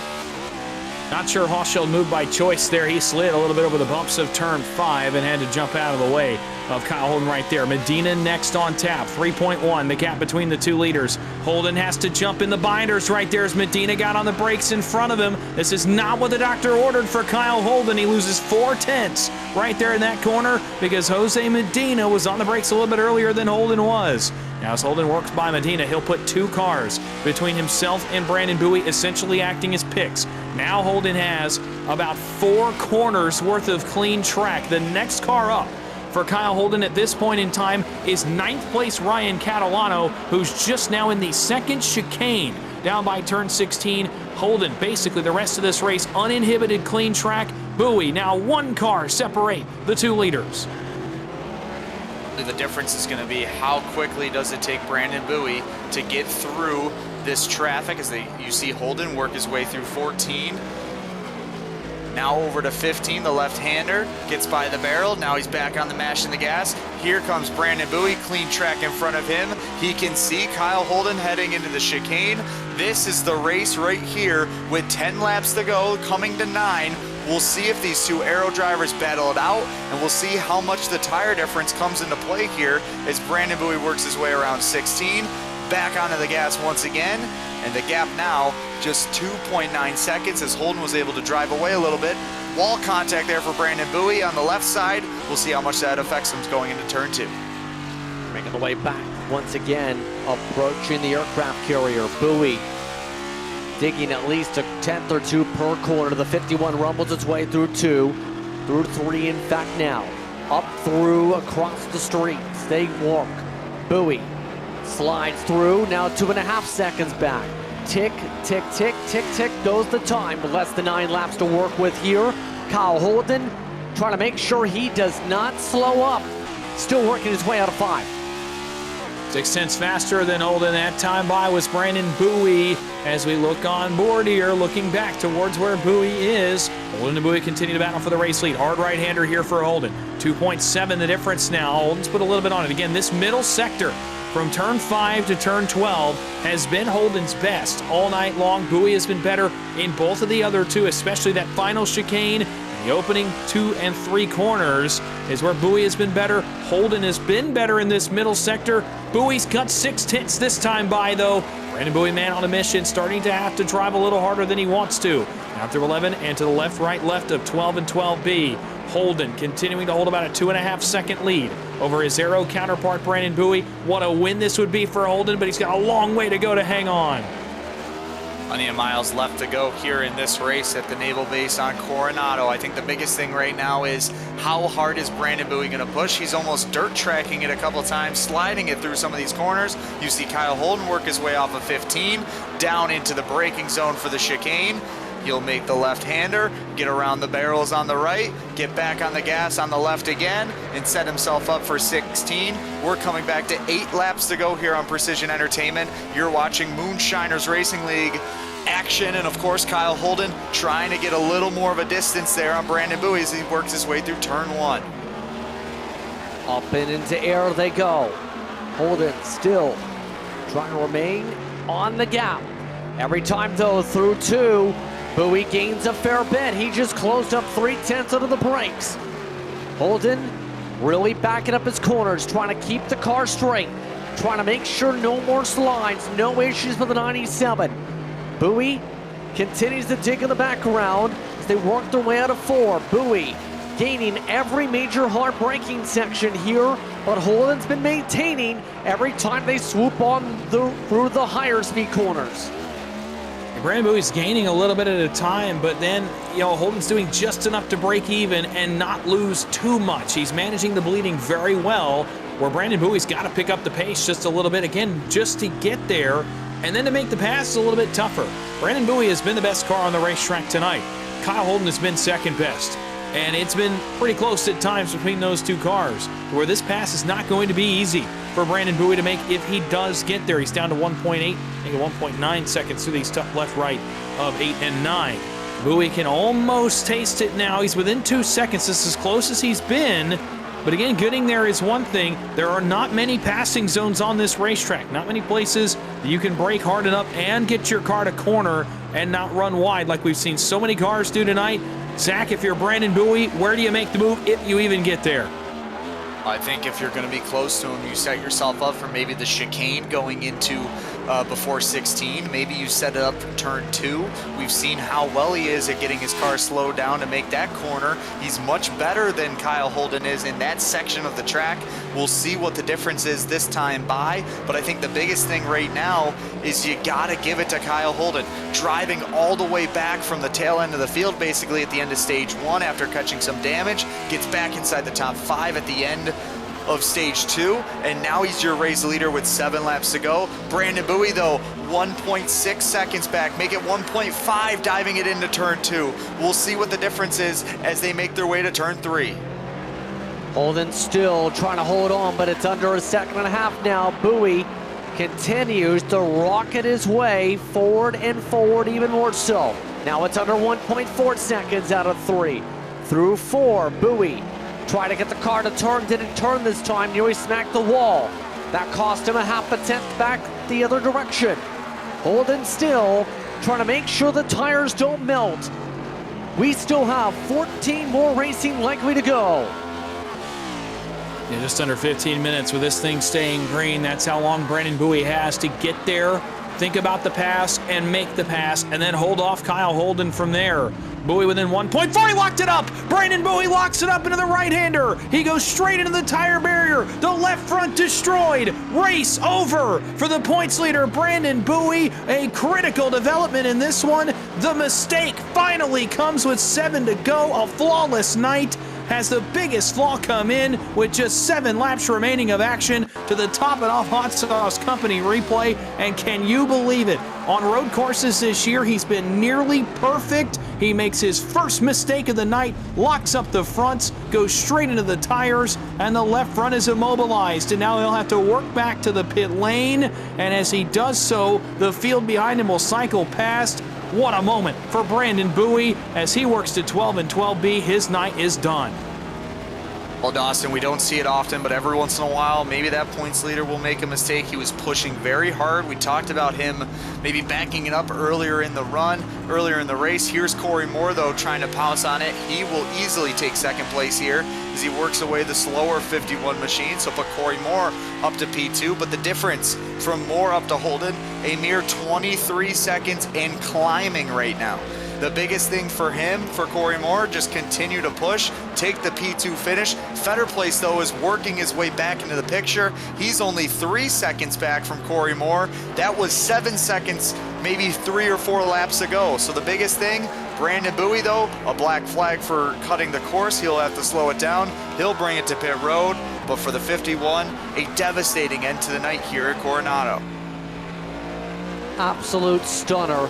Garage run off amongst those off circuit now, by the way, after his penalties earlier on. They just get themselves situated here. Bowie taking the slow, agonizing crawl down the lane after one of the biggest incidents of his season, to say the very least. But we're under 6 to go for the race in itself now. And as Holden drives himself away, we talked about it earlier, he was not the driver we were thinking was going to be at the front here by this point of the run. Yeah, how about it for Kyle Holden? And he's still got a ways to go, just over 15 miles by the time he gets back to the start-finish line. But to even be in this position, again, he spun once, had an incident with Sean Rogers later in the stage, dropped all the way back in the field, has driven all the way back to the front. This has been mostly passes made on track under the green flag for Kyle Holden, the last of which was on that pit cycle on his teammate Brandon Bowie, and has set him up for a huge win tonight, one of the drives of the season by far. So you look down on pit road right now, Paul Gallimore coming in for fuel only, it looks like, for him. He's going to fall back a few spots. Put Chris Davis up to P4 right now. Back up to your leader, Kyle Holden, doing a great job, running about 23 seconds in front of Corey Moore. He's going to cycle back around to the front stretch here in a couple moments. We're going to have 5 laps to go here at Naval Base Coronado. What a drive right now from the 97 machine. Impressive race after what was looking like a disastrous start turns into an unbelievable conclusion for the 97. Holden just needs to hold on and prevent any more mistakes. Kyle Holden, 8th in points coming into tonight, yet to get a win this season. That statistic about to change, to say the very least. He's had top 10 speed the past few races. Today, he's had to put in the work. Bowie is out of the race, Cody. Yeah, just the driver talking about focus earlier. Seems like this tapped him on the shoulder. Got him out of it. Wow. I don't know if we've heard of that for a while, Dawson, in the big moment too. Wow, and the biggest moment of the race, no less. Inside of 10 to go, and for that to end Brandon Bowie's race. Again, he's got a sizable points lead, and he'll move on to Sonoma next week, but you always want to win. You always want to build that buffer and get another checkered flag. And for Bowie, what a tough way for it to end out in front of the, or rather in the second spot, chasing down Kyle Holden. He was the fastest car by 0.8 of a second on that run. And it all ends in one small moment. One small mistake, it ends the night. It's done it to so many drivers tonight. And for it to happen to Brandon Bowie, I don't think any of us expected that after how this race began. Holden works back down to 12 and 12B. And again, Zach, you said a 25-second lead. That lead continues to grow. Holden's not backed off the burners at all. No, he's doing a great job just running his line, running his race. Obviously very comfortable in the car, very confident too as he works his way through 14 on his way to 15. I think the biggest thing right now is just obviously don't make a mistake if you're Kyle Holden, right? But if you want to continue to run some fast laps, go ahead, right? You got a couple lap cars coming up in front of you. He'll work his way through the chicane, get out back on the gas, tap the binders maybe a little bit to get around 16, and work his way back to the front stretch down towards Justin. Just has to keep on marching his way through with no other issues, no mistakes. It's the hope for everyone at this point on. 24 seconds to gap with under 4 minutes to go. We end off this race, mind you, with single-digit number drivers on the lead lap. Last driver on the lead lap with the way things have gone tonight, Ryan Catalano. An interesting one to say the very least, and what has been an up and down past few weeks for him. Today, the drive is there, and the speed is there. To the bitter end, it seems. Yeah, and for Catalano, this is a big effort for him, obviously just in front of your race leader, Kyle Holden, as they work back down to turn 6. A big effort for him, a big effort for William Owens in front of him as well. We've mentioned he and Owens and Gallimore and Sanders at length tonight. This is a big race for all 4 of those cars. And we talked about Sanders and Gallimore needing this run as postseason drivers a year ago. For Catalano, he needed this again, an up and down few weeks. Owens, an up and down few weeks, as now we're going to actually have a battle for the 5th spot. Sanders wants the top 5. Gallimore wants it from him. Zach, back down to you. These two cannot get away from each other. I mean, this has been a tight battle all night long here at the Naval Base between these two guys. Looked like a little slip up there from Gallimore. He'll get on the binders a little bit, slipping and sliding his way through 13, get on the gas once again for 14, and mash it down through 15 to get back down the short chute, heading into the chicane. We'll see what Paul Gallimore can do if he can get even closer to the boss man of Barry Sanders, who's putting a nice run together right now inside the top 5. How about Corey Moore, though? On that alternate strategy, was able to make it work. Probably would have finished P3 if Brandon Bowie didn't have that problem, but now he continues to work his way. He's doing a great job. He works his way off of 12B, now works his way through 13. I think that's the biggest thing. You gamble a little bit, you get the alternate strategy going. It pays off for possibly a P2 finish most likely. And a great drive, obviously, for that 19 car who had some speed tonight. Incredible race for Corey Moore, absolutely. One of his better runs of the season, led 6 laps, 19. Marching his way through with less than 3 laps to go. Definitely going to be one of the top finishes, I think, of his season here. One of the drivers that has gone to victory lane, though, remember. So it's at least that distinction, mind you. Your first 6 of the point standings entering tonight. Got good finishes. You know who's also done well? One of the drivers that's working their way through your section, Dawson, Chris Davis.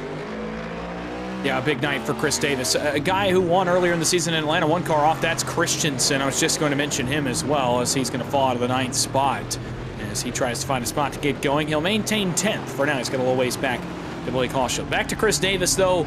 You know, he won back at Atlanta early in the season, had a ton of speed, got some great finishes, and over the past several weeks, really dating back to Nashville or a little while before, the speed's been there, and the car gets better as the night goes, and then something happens. It's not always in his control. Something happens to him, a crash, you know, some kind of issue happens, pitch strategy, something goes awry, and the finishes just have not shown how fast this Aero entry has been. He's been consistently one of the fastest cars on track. He'll do so again tonight. P4 for him. It's got to be what the doctor ordered for Chris Davis. Obviously doing a great job in that 87 machine, a nice livery here tonight at the Naval Base, but I think the biggest thing is just continuing to put another run together, another top 5 for him, more likely than not. We'll see the battle develop behind him, though, with Sanders and Gallimore. Gallimore only 4 tenths back now, looking to get a top 5 as they work their way through the chicane. There they are coming on screen. Their work around Greg Carr, the lap car. This is going to screw up Gallimore a little bit. Barry Sanders catches the inside wall, though, so maybe the gap will not get any bigger than maybe it already was as they work their way back into turn 1 and back towards JP. Let's see here, one of the close battles on the racetrack. Sanders has already gotten some give and take with the 11. Does the 11 get the give and take back if he gets there with under 2 to go? We'll find out as they make their way up to 3. Gallimore runs his way through the sunset. They work, passing by the banners up through 3.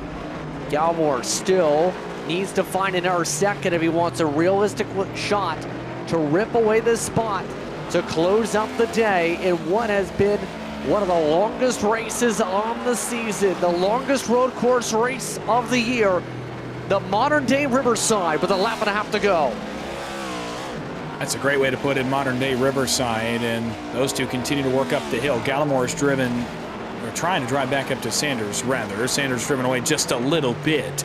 They're actually not far from the leader, Kyle Holden. Holden is not far back from them. He's working into turn 6 now, just behind that battle for 5th that continues to rage on. Although it's been noted he has backed down his pace just a little bit. He's lost about 4 seconds to the gap to Corey Moore.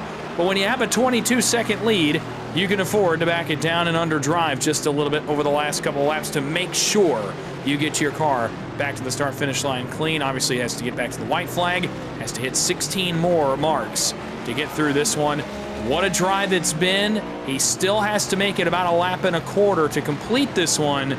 But again, to be this close to it, a big, big, big accomplishment for Kyle Holden tonight. Looking to put win number 1 on the board. He's just over a lap away as he works back down in front of Zach. I mean, what a day to do it, too, here at Naval Base Coronado. The first time the Moonshiners Racing League has ever come here. Obviously, just being released to iRacing a couple weeks on back. We saw the commotion and the chaos from this past weekend in real life, but obviously Kyle Holden doing a great job of getting that car cleaned up after some incidents and driving his way back through the field. A stellar drive as he's going to work his way off of turn 16. He'll see the white flag here for the race. Kyle Holden now works his way through turn 1, back to Justin. Kyle Holden rumbles his way through on the lead, gaming 1 to go. Only traffic he has to do with is just so happens to be the battle for 5th between Sanders and Gallimore. That's still relatively close. Does Holden get up to them? That's the huge question. And put up to just 5 cars, maybe 4, left on the lead lap. It's up to him, but he has been backing down the pace to keep this car together. Speed's dropped off by a second. He's got a gap where it doesn't really even matter for him. As long as he prevents it from the barrier, it's Kyle Holden's race to lose with traffic ahead. He could almost lay off completely here, not worry about passing Paul Gallimore, knowing he's in a fight with Barry Sanders here for position and potentially even with Chris Davis for position. This has actually become a 3-way battle for this spot as they work back to this right-hander. Gallimore smokes him, look out! Kyle Holden in the back of Barry Sanders as they crash right in front of the leader. Holden gets away. Now the good part is, because of that, he still has a 22-second lead over Corey Moore. He's got damage, though. How much damage aboard the 97? And where is the 19? The answer, not close enough yet for Corey Moore. He's just now into turn 6. So Holden still has plenty of gap. A moment there to say the absolute least. But I think he got away pretty lucky. It does not appear to be very severe damage. He'll work back to 12 and 12B. And I'll tell you what he's told himself as he works here down to Zach for the final time. I'll tell you what, these boys made me earn it. I mean, one thing to note there, the battle right now for P5, William Owen's going to get around Chris Davis, who has it looks like a left front or maybe a right front that's not turning, so we'll see how that develops. But back to the race leader, Kyle Holden, able to get through most of this race clean. Obviously a little scary there on this final lap, but what a drive for Kyle Holden. He goes up to the lead at the beginning of stage 1. He works his way back. Obviously doing a great job driving right back around. He holded off Brandon Bowie, and now he's going to come out at turn 16. He's going to be your winner here for the GMD Janitorial 250 at the Naval Base Coronado. Kyle Holden gets the victory for the first time this season, and he does so. Longest road course race season. Corey Moore, Barry Sanders bumper to bumper. Corey Moore trying to get around, still in second. Great car is slow. Catalano slow in front. All sorts of chaos as Better Place tries to sort himself around. A lot of communication questions popping up because Barry Sanders did get into contact with Ryan Catalano in the final chicanes as well, just prior to that mark. But it's Kyle Holden who gets the job done in San Diego. Yeah, and I think that that whole mess of the last half a lap is a microcosm of the race. This race was pure chaos all the way through, for Kyle Holden included. Again, the incident in stage 1, 2 incidents in stage 1, and then to have that incident right there on the last lap, and despite all that, he goes to victory lane anyways. This is a big win for Holden. We talked about he did not have one yet this year. To get one at the first series stop on the Naval Base Coronado circuit, to get one here, it's a big deal, and I'll tell you what, looks like he might start his celebration a little early down there. And there's a lot of people asking what in the world just happened. I think Kyle Holden doesn't realize some of these drivers are still yet to finish the race. William Owens got a top 5 and just drove by, but he's already done.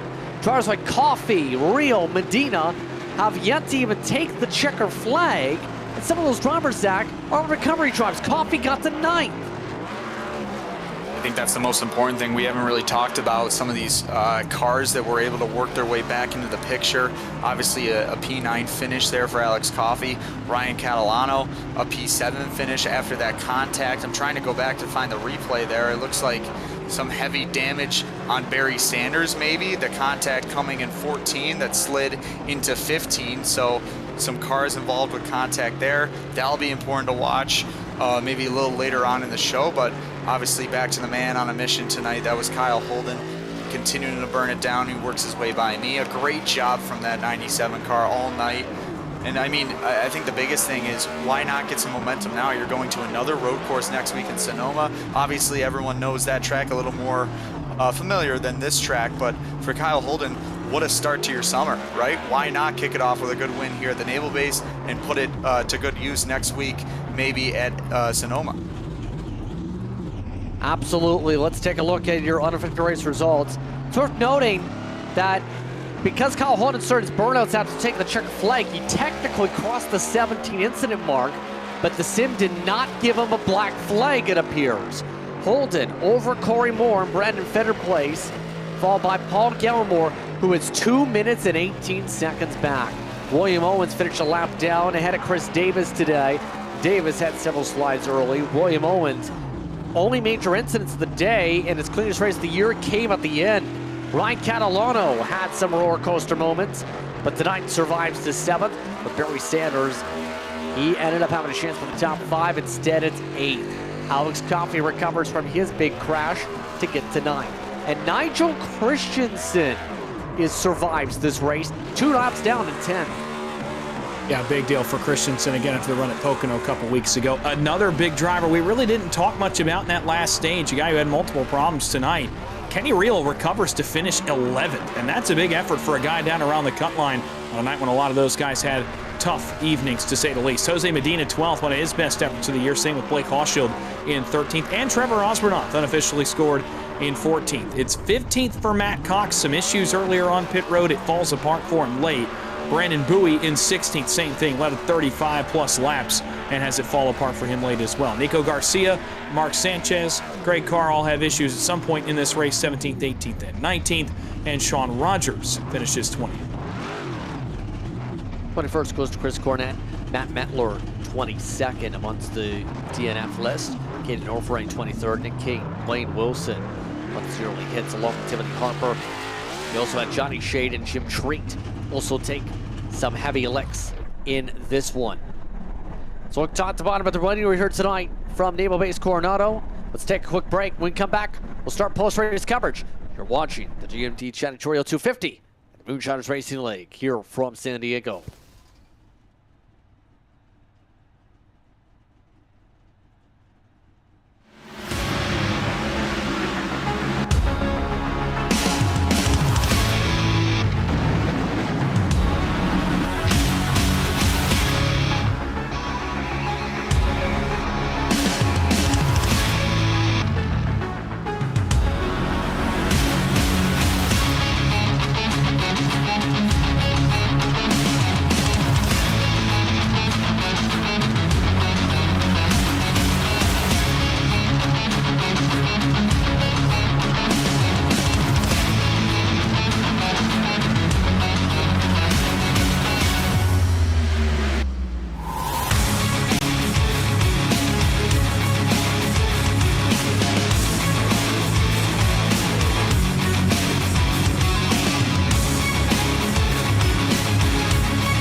Welcome back, everyone, for tonight's coverage here on Precision Entertainment after a wild night for the GMD Janitorial 250. Another interesting evening, to say the very least. So we begin our coverage for post-race. Start things off with the discussions. 3-2-1 order here tonight. Brendan Fetterplace comes away third. He is with Cody. Hey, Brendan. You got a copy? Yeah, how's it going? Nothing much, man. Top 3 finish. Just go through the last 5 laps and just, just the emotions taking place over in your team's VC. Yeah, that was I haven't went back and watched it yet to see what happened to Bowie. It sounds like he overcooked a corner, and which is a real shame. I mean, he was super fast tonight. But I mean, I made a late call there. I guess I should have pit a little bit early there in that last stage, and maybe it would have netted out a little better, but that's all I could really think of doing is pitting with 10 laps to go. And just talking about the focus, obviously dialed in, like, just what to you stood out most about this track? I'm definitely I'm pretty tired, so this track is it's very physically and mentally demanding, just because I mean, if you don't hit a line or hit your marks right on really any corner, your time, you're going to lose so much time. So just trying to stay smooth, hit your marks, and kind of dodge some of the lap traffic that was, they were trying to get out of the way most of the time, and then you just had to kind of guess where they were going. So that was pretty difficult too. So all in all, this is probably the most difficult track on the service. And just big momentum shift heading into Sonoma. Do you approach this track differently, or are you just more so just dusting it off and getting ready? Yeah, I mean, it's, try to get some sleep the next couple of nights. And just really try and refocus. I need to go back and look at the issues with coffee. We've had some run-ins. It just seems like we can't get away from each other in these races. So it's unfortunate that happened. And we need to, I guess we need to go back and look at it and kind of see what can be done different. Any shout outs or people you want to mention? Yeah, shout out to my Team Arrow. Those guys are awesome to race with. Bowie, Nico, Barry, Kyle. Congrats to Kyle for the win. Just a stellar team, awesome to race around, and whenever I need help, they're always there. So thanks to them, thanks to Premier for the awesome setups. Thanks to y'all for the broadcast, everyone who watches these, all the league sponsors, and we'll try and go get them in Sonoma. Well, best of luck to you. Thank you. Brandon Fetterplace coming away in third today. We'll throw it to the next person in line. Second spot tonight, Corey Moore is with Zach. Yeah, thank you, Justin. Obviously, Corey doing a great job with that alternate strategy. Comes home P2 after a nice run in stage 3. Corey, great job this evening. Obviously, a tough track and tough surfaces all the way around. How was stage 3, especially after you pitted there? Yeah, the track, the track changed quite a bit. Stage 3, the track felt great. It was early on with the lack of rubber. It was pretty slick out there and it was pretty hot, but after, strategy kind of worked. It netted me a spot, really, in the grand scheme of things, from where I finished in stage 2. But it did what I wanted it to do. I was able to pit early and get clear track, and basically just try to run qualifying laps as much as I could in stage 3 there. So it worked out. So I'm happy about it. Obviously, I wish we would have got the win, but I just didn't have the speed compared to a few of those guys. I think I definitely fell on the lucky side of coming in P2. So happy with the run overall. I mean, obviously, you talk about the strategy. I was going to ask you, do you think it paid off for you? Was it the right call? Would you do anything differently if you had to go back? Obviously, with your point situation, I think you were allowed to make that call knowing you had a little bit of a cushion. So I guess walk me through that thought process. Was it a team decision there with you and Alex Coffey, or were you kind of set on doing that by yourself? I was going to do it regardless. But yes, we both made the decision to do it together. And then we got lucky that Matt Cox kind of came with us and did the same thing. So, it was really, we knew it was only going to be a short run, maybe 5 laps, into stage 3, and we'd pit right away, get tires on it. So, I think I started netting in the positive on lap time probably around 10 laps into my run, where their fall off was enough, relative to what my speed was versus theirs. The top three or so guys. But yeah, overall it worked. So happy about it.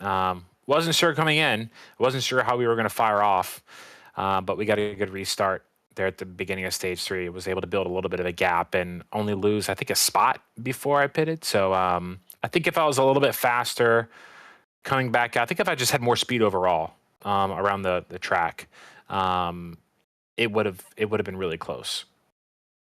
I hear you on that. Now, moving forward to the next week quickly, what is your game plan with Sonoma? Obviously, we've been there before, another road course. Are you just going to dust the track off, get into the binders, or are you going to really get into the work this week heading into next week?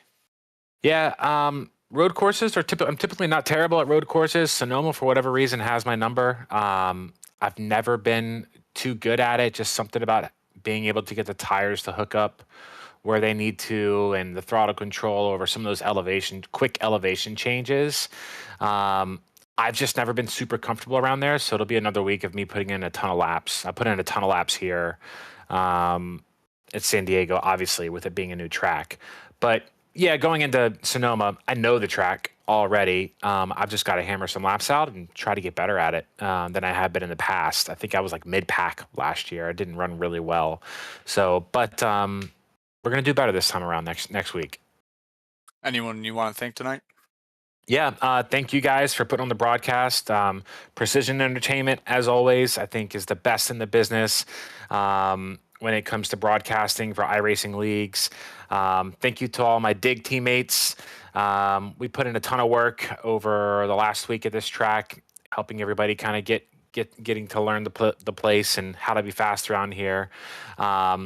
Thank you to Alex Murray and Precision Speed Solutions for always giving us a fast setup. You can go to precisionsetups.gg to get the sets.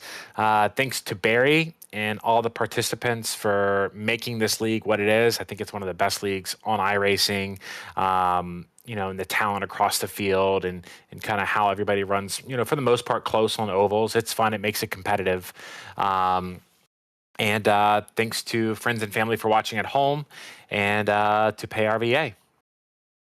Well, Corey, we appreciate the kind words. Hopefully the Moore crew is pretty excited back home for your P2 finish, and we can't wait to see what you do next week at Sonoma. Thank you. Thanks, Corey. Now back up to you guys. Looks like, Justin, you're with our first place winner. Yes, indeed, and that means one thing. It's time to head to Victory Design's Victory Lane. We've caught up with the race winner, Kyle Holden. Kyle, first reaction on seeing the wreck in front of you and still managing to avoid the incident limit and win the race.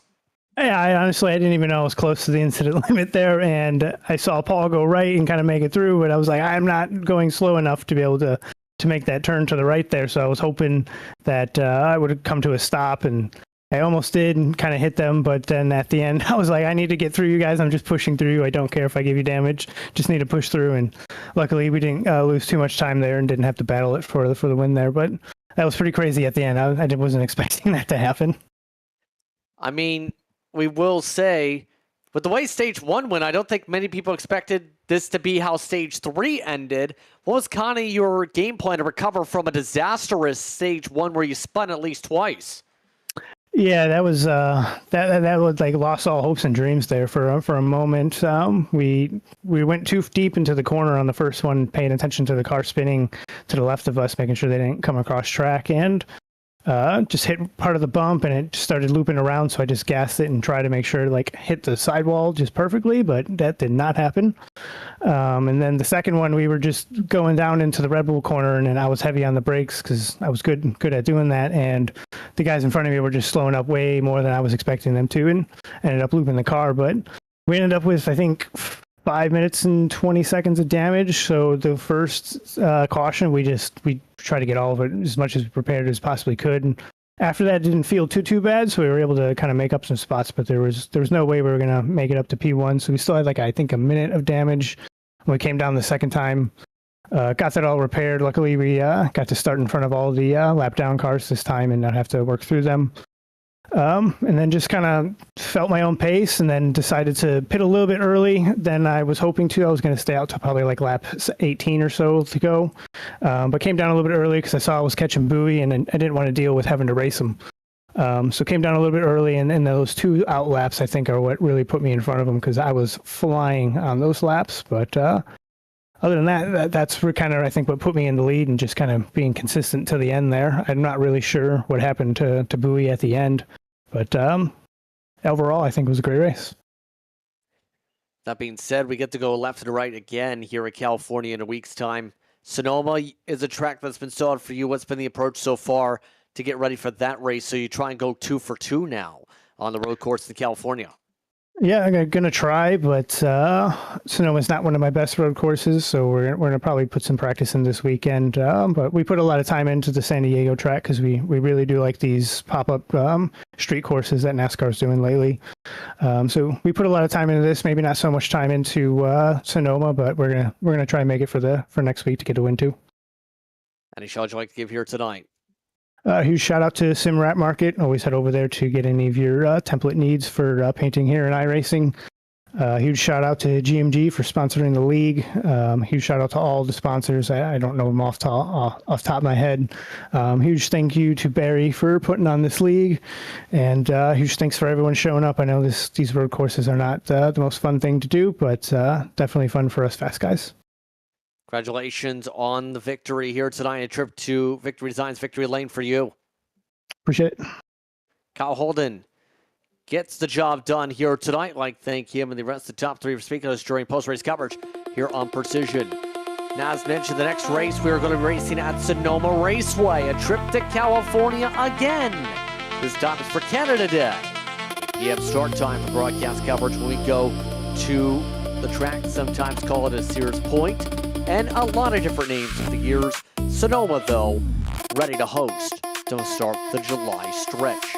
Your final thoughts tonight, Dawson, on San Diego, though. The first leg of the California back-to-back road courses, a wild one to say the least. Yeah, wild is an understatement. We knew this track would be chaotic coming in. And you saw what NASCAR produced, this past weekend in San Diego with all 3 of its national series. It was a ton of chaos. A couple of races had overtime, big crashes in multiple different series that led to oftentimes the favorites in those races getting taken out. A bit of a surprise winner on Sunday with Corey Heim. And then tonight, I think you kind of saw an extension of that where, we knew tonight would be chaotic. We knew that the track would claim some victims over the course of the race. And, as the race went on, I think we saw, Brandon Bowie and Kyle Holden become the 2 best cars on the racetrack. And at the end of the day, Brandon Bowie makes a rare mistake. It's not something we've seen a lot of this year.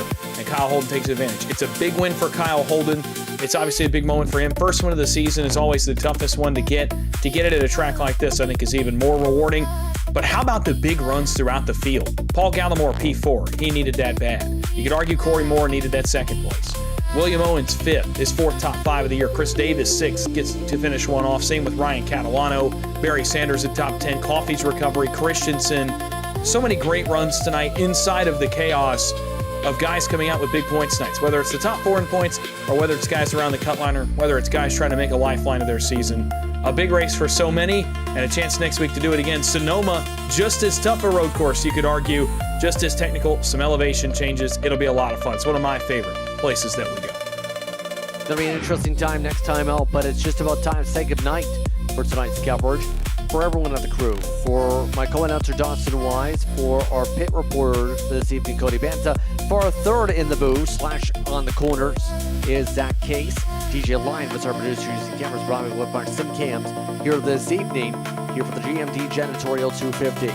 I'm Justin Brent saying so long. Enjoy the rest of your evening. We hope you've been enjoying tonight's action of the Moonshiners Racing League from San Diego. We'll see you next time out when we go to Sonoma. Good night, once again, from California.